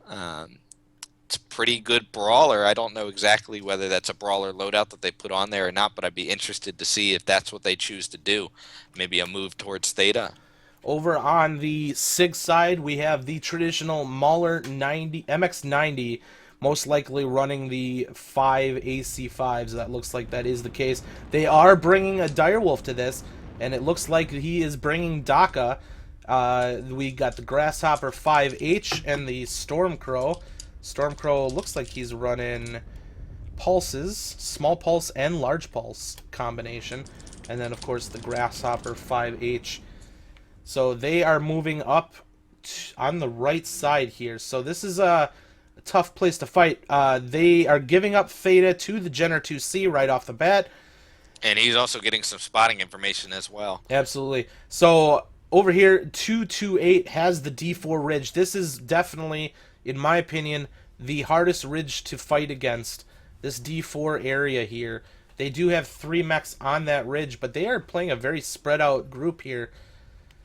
Not sure how these guys have taken so much damage. Builds. The Executioner is a mixed range build. Large pulse, some small pulse. It's a really kind of an interesting build brought here. Or small lasers, I should say, medium lasers, and large pulse lasers as well. It does have mask on it, using that mask to try and peek from behind the rocks. But taking a little bit of damage now. He's one of the only mechs exposed, it looks like. Yeah, he's actually kind of moving up towards Theta here, so this is a pretty ballsy move by that Executioner to try and get some sort of angle. Now, 228 has been pushed off that left ridge. They have a Panther on SiG's side, and he is doing some work with those PPCs. So that's dangerous, opting for the Panther, because you're really counting on not having that Oxide to back you up. So they went really hard on the extra poke. 228 might need to recognize that they have the advantage in the light mechs. This is something we saw last night in the 228 MS drops that we were casting earlier. And the Panthers really definitely did not work for Mercstar in that instance, but I think they're doing some work right now for SiG, because 228 is not... Oh, we got a little bit of fight possibly happening over Theta here. Stormcrow coming dangerously close. I hope he has seismic and sees that there's 4 guys right there. He does take some hits from the Jenner 2C and the Jenner Oxide and gets pushed off the point.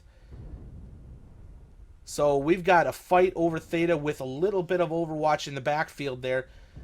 So far, no deaths yet, but SiG is actually starting to take some hits. But 228 also has some very hurt mechs on their side as well, so this could still go either way. All it takes is somebody stepping out the wrong way. Executioner drops back down, is out of the fight for the time being. I don't think that arty strike there is going to land anywhere. Let's go take a look back. And once again, 228 is using some of their light mechs to control the cap points. They've got an Oxide going for Sigma right now. That's a really good brawler mech that's out of the fight. Yep, he's going to neutralize that, so it's going to be a 1-3 cap in favor of 228. SiG is going to have to at some point make a move. Maybe that's, you know, having that Panther instead of an Oxide. The lights are free to move around and take caps without having to worry about any sort of light battle. And it looks like 228's maybe pulled back a little bit from Theta. They actually have a Banshee down below, fell into the canyon, and he cannot get up on those walls without going all the way around to the Theta ramp. I don't think there's a way for the Banshee to climb up here unless he exposes himself more than he's probably going to want to. Yeah, that's but he's going to get a sneak hit on the Stormcrow, take the torso off. Oh, good shot. And he might get a kill just for coming down on that canyon. Oh, he's going to have to fight against the Grasshopper now. And now he's cored out CT. They did see that after that Stormcrow managed to get out there alive, but maybe worked out a little bit better than you might hope. Falling down into that canyon, was able to get some damage on that Stormcrow. Now the Wolfhound and the Panther are opting to head over to Epsilon now, and they're going to try and put a little bit of poke damage on the side here. Let's see if they're able to harass enough to slow down some of the incoming damage against SiG. What can these 2 lights possibly do? Let's see if they can work this Executioner in any way without getting killed themselves. The Panther is actually very hurt right now. And the Enforcer's joining that Executioner as well. 3 mechs now drop down in the pit. The Hunchback 2C at least has jump jets to get out. But the Grasshopper and the Banshee down in the pit together. I guess the Grasshopper and they are can both cored CT. So that, just one good shot by this. Oh, that Grasshopper up top though. He's caught out. Oh, he's going for it. He's not backing up. Are hurt. He's fighting 1v2. The Banshee is one shot. He's fighting 1v2. He wants it so bad. He could take out both of them, but he's putting himself at risk. Soak goes down in the Stormcrow for SiG, though, so they are down a mech now. And everybody is hurt. These mechs are trying to get out desperately. They cannot go that way. They are too beat up. Everybody is so hurt at this point. That's so dangerous. This Grasshopper could take some damage as he crosses. Let's see if SiG can punish him. He jumps up. He does get hit, but he does return fire. Hits that Enforcer, and the Enforcer goes down.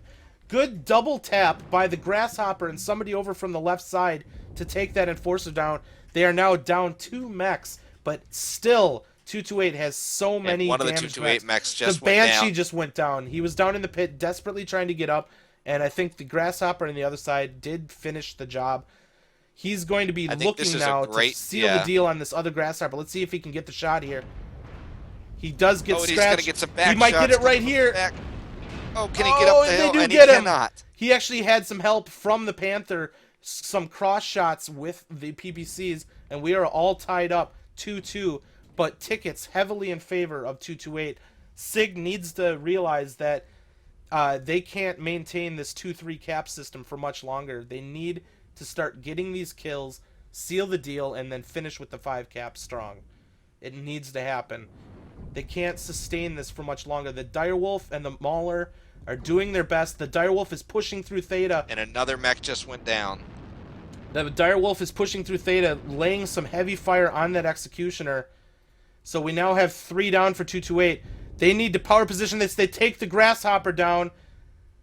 They're And working that the Executioner Enforcer just 4R. lost one of his torsos. SiG is no longer using cover. They are power positioning. Anything that peaks is getting slammed by the DACA. But here comes the Oxide.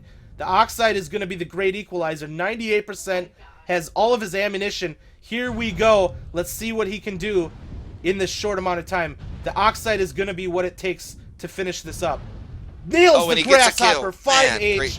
And the Timberwolf double tap. Takes down 2 mechs. Now he's working on the Direwolf, has the support from the Jenner 2C. This is going to be very bad for SiG.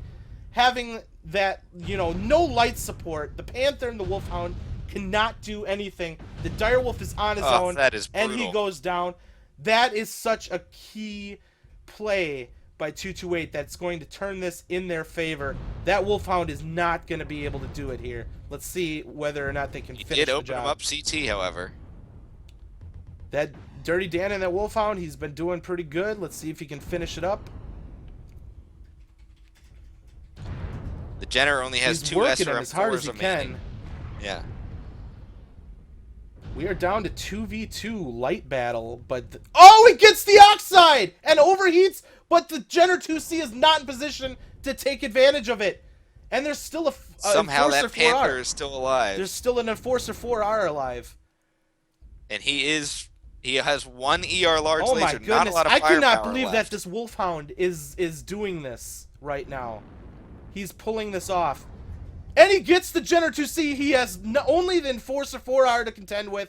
Can he finish him off and stay alive? He has the support from the Panther. And this is a standard engine Enforcer. These guys need to go quick, though. Does the Wolfhound not have jump jets? It does not. Oh my goodness. But he is up top. He is They're already gonna up top. pincer on the 4R, and he takes the 4R. Oh. Now it's a mad rush to the caps. I think that just blew my freaking mind. All they gotta do is neutralize Epsilon and Gamma, and they won it. Wow. I did not see that coming.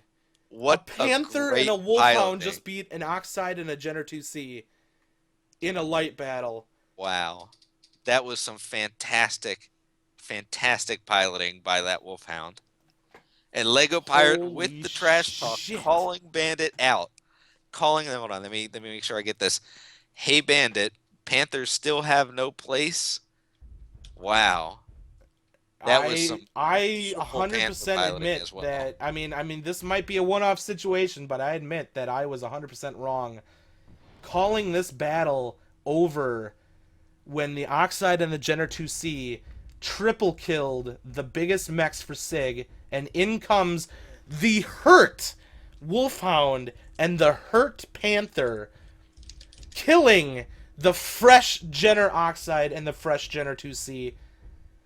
Completely and that Panther unexpected. Was one touch from dying, but did a great job jumping around, running around, just spreading damage everywhere. I mean, he had all of his components open, cored out, barely any internals left. Did a great job staying alive, but that Wolfhound, that was just some great piloting right there. This is some of the best Mech Warrior I have ever watched in my entire life. This has been so exciting, and I am humbled. That I was wrong about that Wolfhound Panther combo. Bravo to those guys for not giving up, working together, and completely wrecking those 2 Jenners. Unbelievable outcome. I could not have written that myself. Goodness gracious. Those guys deserve a Yeah. frickin' round of applause for that gameplay right there. And when that Oxide came up and got the triple kill on 2 assaults and a heavy, you could have sworn that game was over. I mean, and it was just, wow. That was a great 2v2 brawl. The game changer there might have been Van Damsel, the Enforcer. I believe that was Van Damsel, still alive in the Enforcer 4R, but lost 2 of his ER large lasers, only firing 1 ER large. Really couldn't provide a lot of support to his remaining 2 mechs, and they were able to seal the deal there. I've got to take a bow to frickin' Dirty Dan and Lego Pilot, though. I mean, Dirty Dan did not do... 647 in the Panther. Dirty Dan Wow. didn't do that much damage, but he did the damage when it counts with Lego Pirate. And, I mean, maybe it was the PPCs doing all that to the Oxide, but it felt like the Wolfhound was doing all like of the they were damage both of his doing match damage. against those lights. Like, I don't know how much he was able to do throughout the entire poke phase, but he did some massive work against those lights. So bravo to those guys. What a fantastic match. 647 in that Panther. You know, we stand corrected. It worked, and it worked very well this match. So both teams do get the 50,000 bonus because they both killed each other's heavies and assaults. But SiG comes away with the win, and they are now up 3-1 with a pretty sizable C-Bill lead. So well played by SiG. Wow, after drop 1, after drop 1, I thought that 228 might have had the better control here and that they were going to take that momentum in. But the close battle on drop 2 didn't necessarily help that. But I think that drop 2 really swayed the momentum in SiG's direction. And then Yeah, it you see certainly that feels 8-0, like they have all the momentum. you see the 8-0 on Polar Highlands, and now they're just rolling that momentum to the finish. So very well played by SiG. And I'm 100% wrong. Don't listen to anything I say, people. That was amazing, though. And that I hope you guys enjoyed that as much as I did. Watching the 5-minute delay on this Twitch stream, just extremely accurate by Dirty Dan on that Jenner, and Lego Pirate looks like he was engaged a little bit more with the other remaining light. Was that an Arctic Cheetah, I believe, or a Firestarter? Which one was it? It was a Jenner 2C. Okay, so I don't know what I'm talking about either. But I'm still muted, so nobody heard that. yeah, that's okay. So basically, I think it looked like Lego Pirate was really working on the Jenner and Dirty Dan working on the Oxide, but both of them just a superb job getting their shots. I didn't see a single shot missed there in that 2v2. Just really, really good job. Very accurate. And then, the important thing there, and maybe Dirty Dan was doing Oh, this, look at that but you can see strike. it. That was a great strike on the Stormcrow and Timberwolf right there. Yeah. Just But well placed by 228. The other important thing to mention there, and maybe this was what the Wolfhound was doing in the match, but maintaining caps, I would assume. maintaining caps, yeah, That might they explain didn't why let he had caps such get low out damage. of I think hand. he was a short range mech, so he wasn't able to trade much. We saw that when they came around that left side, the Panther was doing the trading and the Wolfhound was doing the capping. So I think he did all of his damage exactly when he needed to, and it was against that Oxide and that Jenner 2C. I thought that was over. Honestly, when I see a fresh Oxide and a fresh Jenner 2C against 3 heavy/assaults that are messed up, and then you see the triple kill, and it's like, this is over! It's 2 Jenners versus 2 mechs that you wouldn't expect to win a light fight, and against 2 fresh Jenners who still had plenty of ammo left. Yep. Goodness One Jenner, I gracious. will admit, and this has also come up in chat. I hope only chat's had blowing 2 up of his on this. SRM4s available, so he did lose the majority of his firepower. Okay. Which one was that? Oxide or the Jenner? The Jenner 2C had 2 of his SRM4s available. I believe he was running, 5, 6? I don't know. They usually, I think they either run like the 6 SRM6 and run slow as hell, or they run 4 SRM4s, which is more of an Oxide build. Yeah. So he most likely lost 2 and had 2 left.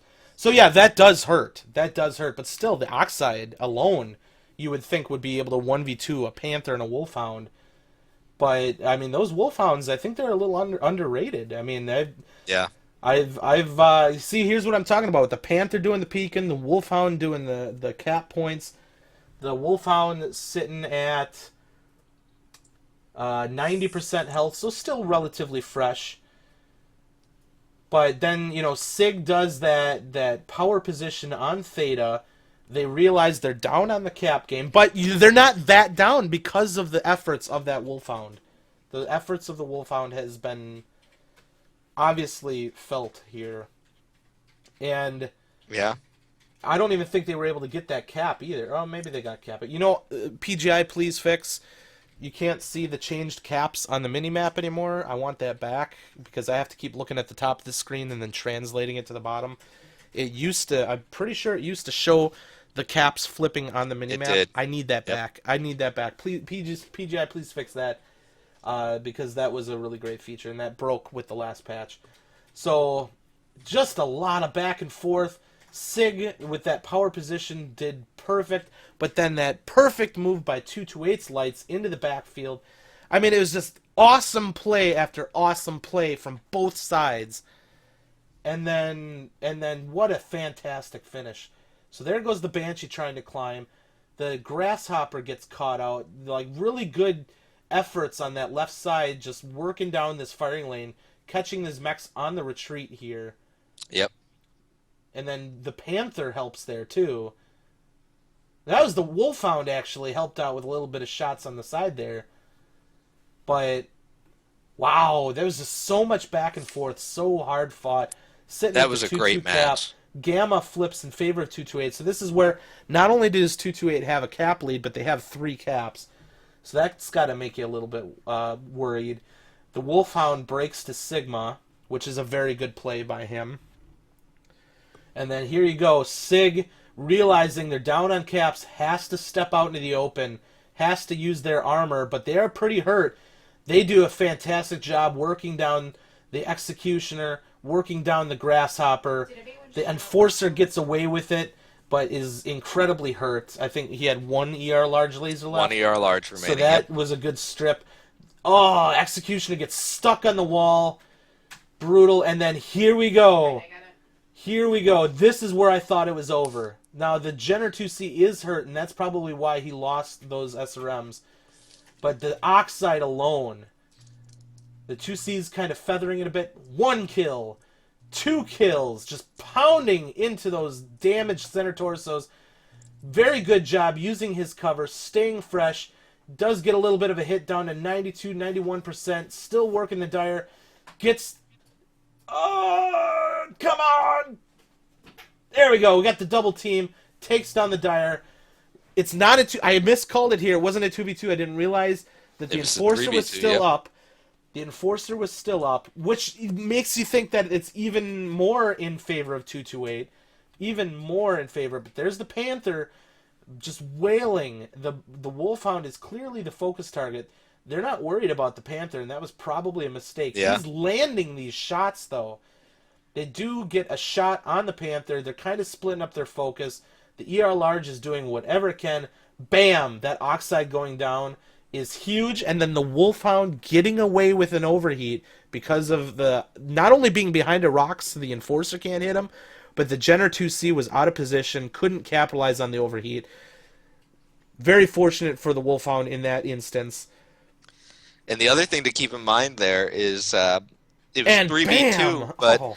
the two mechs remaining, the Wolfhound and the Panther, both had all of their weapons versus only 1 mech out of that 3v2 for 228 having all of its weapons. You The would have other thought mechs the Oxide was severely all it was neutered. going to take. I mean, I'm assuming he didn't run out of ammo. I would agree with you. But I would agree with you, that but was definitely a surprise. very clutch and then piloting. this pincer at the end, and that's all she wrote. Wow! I hope chat blew up on that one because that It was did. exciting as hell. Oh. So then we are... I love how Moobot keeps yelling at people to stop shouting, and I'm just sitting I here know. shouting. Someone needs to pull Moobot aside and have a couple words with him. So here we go. Got to reset, come down to this last match. Drop 5, River City, all the momentum right now with SiG. Question is, can 228 salvage this, make this a 3-2, make this a close night? I mean, they started off so well, and it really feels like after that drop 2, they kind of, the clutch maybe threw them off their groove a little bit. They felt that they probably had that game in the bag, and all of a sudden, it happens in these comp plays. These players, everyone wants to win so badly. They're trying so hard. Sometimes if you have something not go your way, especially if it's close and you just can't quite get it, sometimes your mind just isn't right for the next drop. And then for the next drop, it's even worse. And you got to just really avoid getting into those situations, right, where you're just getting kind of into the wrong mindset coming into the match, setting yourself up for not playing as well as you might normally play. 228 did a very, very good job that last match. It was very close. But as we pointed out now, drops 2 and drops 4 have gone very, very closely, but in SiG's favor, and maybe some of that, mentality could be playing into these late games, sort of, shall we say, heroics by some of the SiG players. They're starting to believe, they can really do this. They've got this match in the bag, and it's showing up on the battlefield. But like we said, one more match to go. This has been pretty close in the score. You have to remember that, yes, you want to win the majority of the 5 drops, but at the same time, I think an the MRBC, Polar Highlands match though is huge, because that That's really killer. pushes it away from 228. SiG obviously won this at this point in terms of between the two teams. It's a 3-1 decision, but that 8-0 definitely pushed it out of reach for 228. But they're fighting against an entire division of people, including us. So that's another reason we like to see close matches, because, actually, I guess I don't like seeing close matches because that knocks somebody out. But whatever. But either way, they're trying to gain C-bills here, so 228 needs to play this like their life depends on it, because they need to stay viable, especially with the hard loss against 42. They need to stay viable in the division, which involves getting as many kills as they can here to stay on top. So if they can come away with a win here, including the bonus, they can get up over 1 million C-bills for the match, and that'll go a long way for them. Yeah, that'll really, really help them out. And we even saw this against House of Lords and stuff. If they can 8-0 with full bonuses, it's going to put them just under SiG. And so that would be a massive victory for them. So that's what they should be definitely striving for here. Yeah, it's important to remember in MRBC, like I said, C-bills are what really matters when you're playing this. Obviously, you want the match wins, you want to win the games, but you can't let yourself get down. You can't say, oh man, it's 3-1, we can't win a best-of-5 series now. You still have something to play for, and I think 228 knows that. They have experience. They've been doing MRBC. As we mentioned actually earlier in the chat, 228 has 5 MRBC teams this season. They know what's going on, and I think they'll be ready to play for this last drop.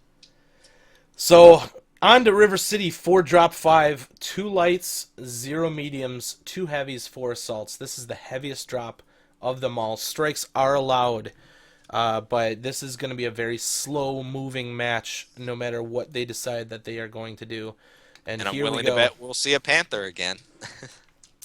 Maybe 228's I don't think going to Lego counter Pirates it. going to take that Panther out of the deck right now.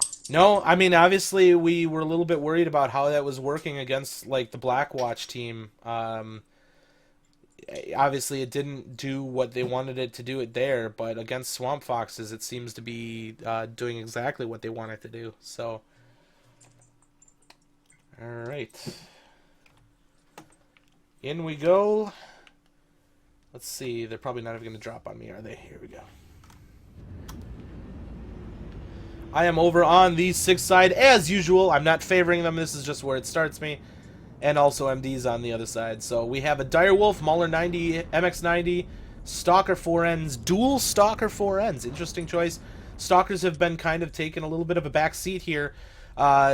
Mostly Stalkers work for hill peeking, not very well on building side peeking, so they're really going to have to find some terrain that complements their mechs a little bit here, because there might have been some better choices than the 4N, but we will see what they come up with.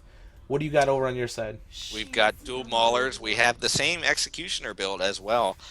Most likely to suck did a good job using the mask on that executioner to really get some quick peeks in. We have Jenner 2C once again, SRM build. A large pulse Timberwolf. This looks mostly like a range deck with a Jenner and Oxide. Again, very familiar to the Canyon Network drop. ER larges on the Black Knight. This is definitely a range deck.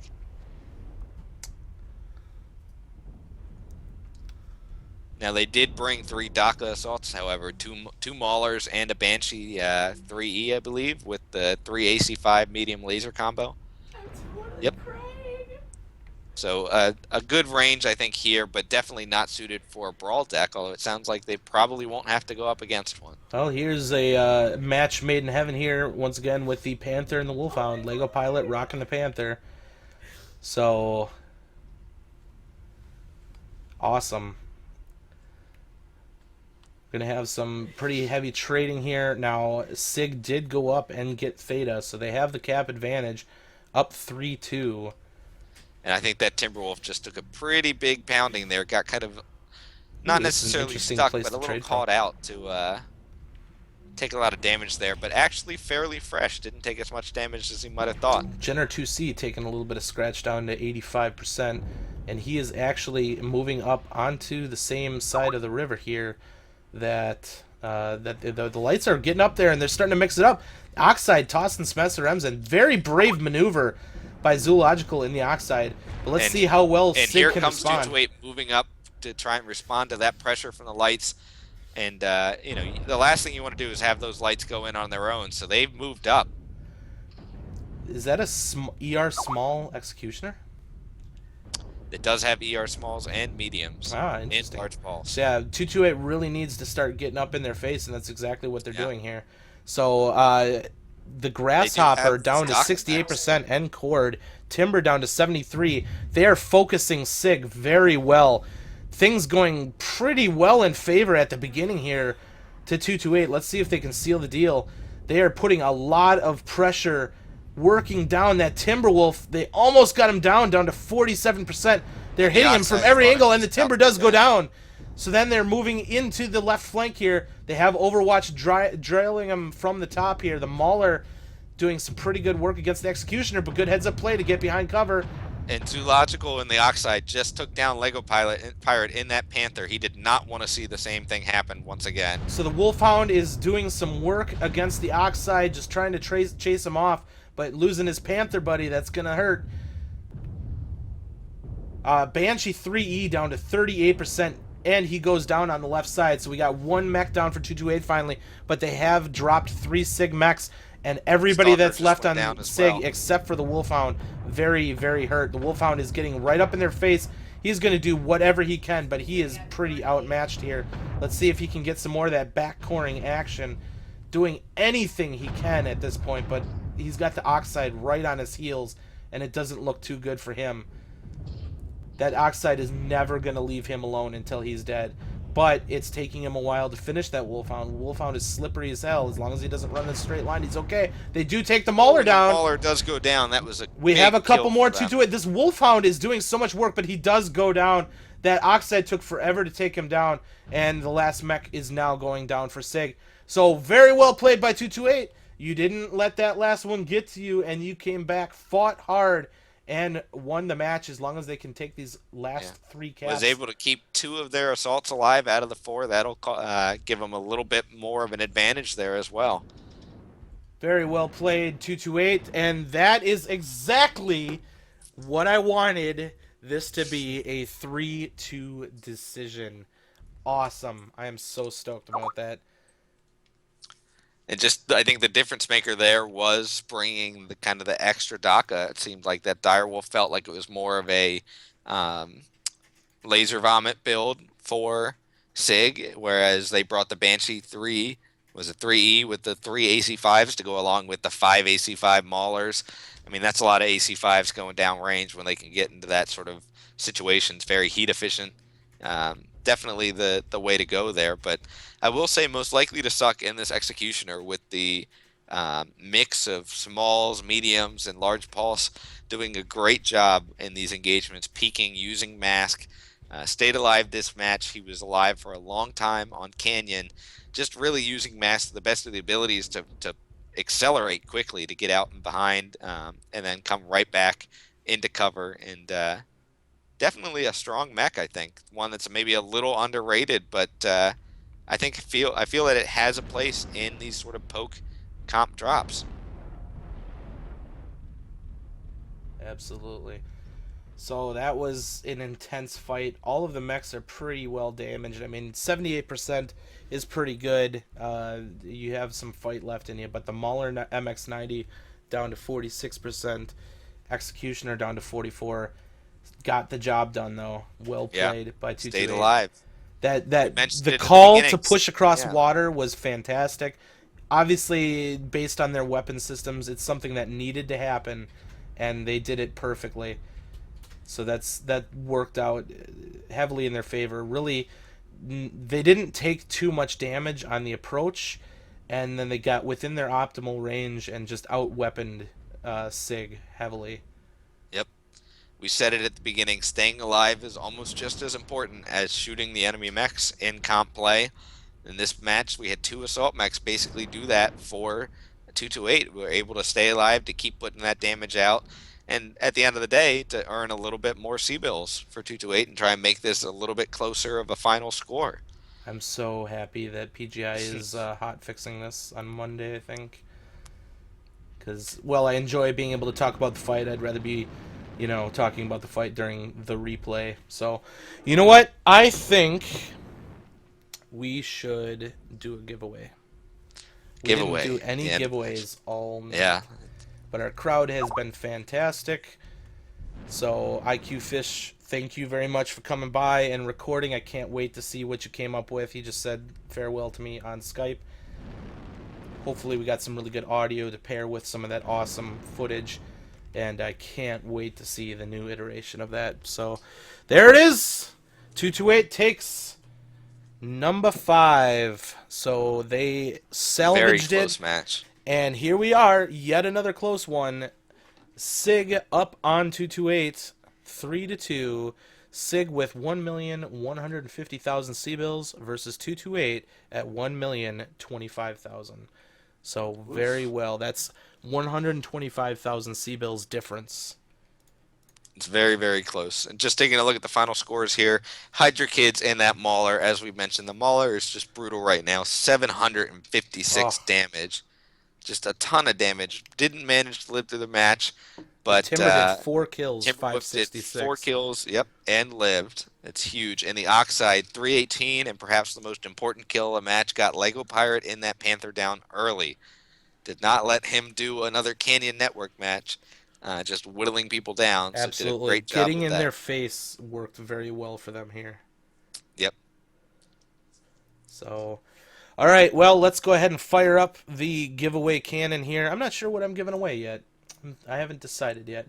Surprise. It'll be a surprise. Somebody will win something. Let's go ahead and load the names if this tool works properly. Come on. Oh, you know what? I'm loading the names from my channel and not MRBC League. I'm like, I only have 2 viewers? Yeah. Oh, man. Surprise, surprise. You had to be viewing on Bandit's channel. All this fine print just gets to people, I guess. All right, so take myself, Doyle, IQ Fish, the Moobot. No, get out of there.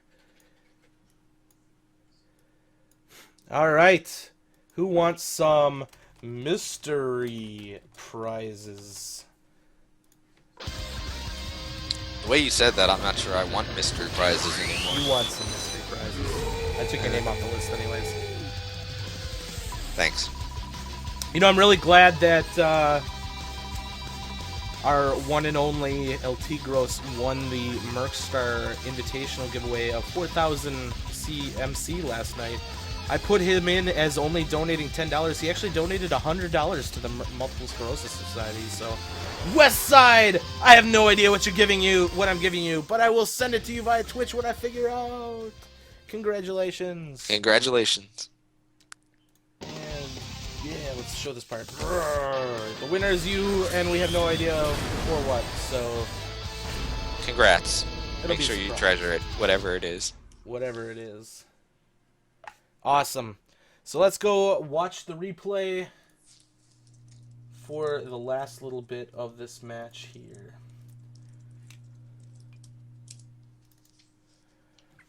So, we had the Stalkers. They were doing some trade. They were kind of staying low. They didn't go upper city. I'm not sure if that was the best place to be. I'm going to actually zoom in a little bit forward here, kind of up to the point where 228 decided it was time to move. Realizing that SiG is in mostly an ER large deck and are pretty content with staying upper city. Got a decent spread on the trade area here. Now that Stalker, you know, very tight firing lanes from him. He's backed up by that timber, but they are doing some work on the Jenner.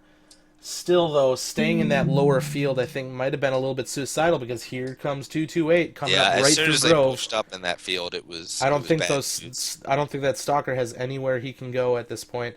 I don't even know if the call was made that, oh my god, they're right here or not, or if it was even seen. I'm assuming they knew they were there and they were shooting them. So 228 gets right up in their face. They're now in their optimal range for a lot of their weapons here and just begin putting down some fantastic numbers. The focus on that first target there, I can't exactly see what he's in. I think that's the Grasshopper. Focusing him and the timber down. Look at just the focus on those two targets. They are committed to finishing him off. They come up on that left flank. They finish the timber off. They get the shot on the Grasshopper. The Grasshopper and the timber did not filter to the back far enough, but honestly, there's the light in the backfield there. The Oxide working that timber down on the left, and then here comes that left side sweep. Very good sweeping maneuver. The Overwatch is probably overheating at this point. The Mauler is probably having a field day on these guys, but Executioner breaks up the sight lines long enough. The Wolfhound working the Oxide, and then the tables get kind of turned right here. Now the Wolfhound is on the run, and the Oxide is on his tail. The Wolfhound definitely trying to do whatever he can to backcourt. Well, he hasn't gone in yet, but when he does go in, he's trying to get backcourts. He's trying to assist his team, but it's looking pretty hopeless at this point. He does kind of even it up a little bit. He's doing work here. He's distracting. Yeah.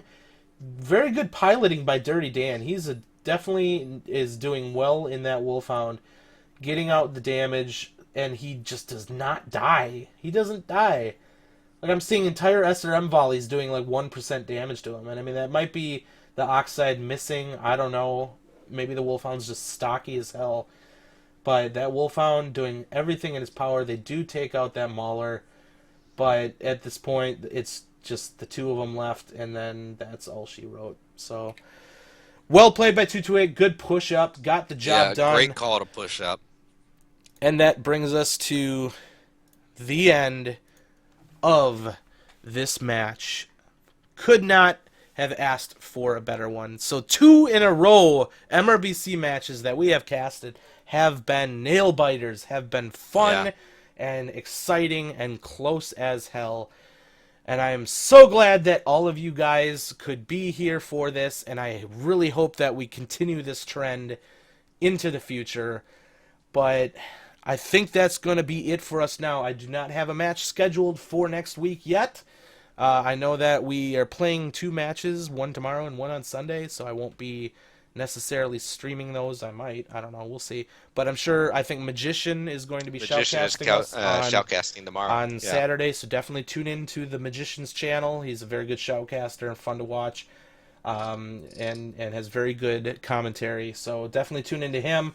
And then on Sunday, we are playing against 42 Smoke Jays for MRBC, so I'm looking forward to that. And keep watching my Twitter and Reddit and all those places for the next match. I will be posting them up there, and we'll be trying to get that out to you guys. Decent crowd today, not our biggest, but thank you everybody for coming by, and we will see you guys later. See you guys. Pay attention to the paper doll. Make sure you guys are shooting the correct legs. Be careful of the collisions. I don't want to hear complaints about it. Work around it. Let's play this game. I need another heavy. I've got TB and a quick draw. I want to get fairly tight to it. Now, anybody who's going to be working range, I'm going to need you to fade right on this. If anybody's running short, we're just going to stay towards the top of the caldera if we're going to come at them. I have you in the Griffin. Sounds good. Well, that's the thing. We got to get to brawling range, so I may be moving us, right up to the hoop if we have to. Wolverine nach Charlie 4. It's fine, chill the out, man, it's fine, it's just a 5-star. Kommt Leute, redet miteinander. 15 seconds. Yeah, exactly. Don't die. 15 seconds, don't die. Guys. 3, 2, 1. Charlie Dar, CT yellow. Okay, go for Charlie, see if we can get it. There. To your left, there's there. Acceleration. So, jetzt guys, hinter die Indie-Pocken. Mediums be prepared to pull back E40 towards the E5 border. On my mark. Left side, come on! Like now, I need strikes on empty barrel. Wire are strikes up. Die Hauptgruppe rechts, Uferlinie. They have 3 mechs sitting on the left side when you pass over. Overheating is bad. Both legs on the Griffin. Get the Griffin. Oh yeah. Sorry about that. That was such a That's right. I'm gonna spawn Lance, you guys in Charlie, Lance, you guys in Bravo. That's B2C1. This third drop is 2 lights, 2 mediums, 2 heavies, 2 assaults. Leute in die Breite, ziehen Sie dann in die Breite. Lights, watch our backs. We're gonna about base and take up position in Bravo 6. Ja, kurz Ausschaltung Delta 4, 3 Stück, 2 Medium sein Leid, wie ich es richtig gesehen habe. Make a firing line. C4 Tactical Hill, boys. Fox. Laufen unter ECM, haben 2 durchlaufen, 10 Bravo 4. And get ready to hit people coming from our right. Charlie on the left, Charlie, Hellbringer on the left. Okay, let's group up towards the left. We're gonna press through Bravo 3 to Bravo 4. I think they're kind of spread out. Check yourselves, make sure you've got, UAV cool shot. Here they come, they're pushing hard, guys. Deco. Tez on. Go. Oh, got a contact here, Bravo 3. Nice, Marshall. I'm on Delta Griffin. We'll get cross it then. Get in their face. They got a highlighter, they just push up on Theta. We need help on Theta. Up on Theta. Yep, that's the noise. Go. Let's finish this. Full pressure, guys, full pressure. They're down low. They're down low in Charlie 3. Get the f***ing arm, Jackson. Jackson, cool shot. Go. I got him. Go, B3, go. Echo. Get over on your medium, guys. Get Echo Stormcrow. God, I suck as a pilot, but thank I packed my skill. I'm sorry that you died, sweet girls, but we will send a reasonably nice letter to your family.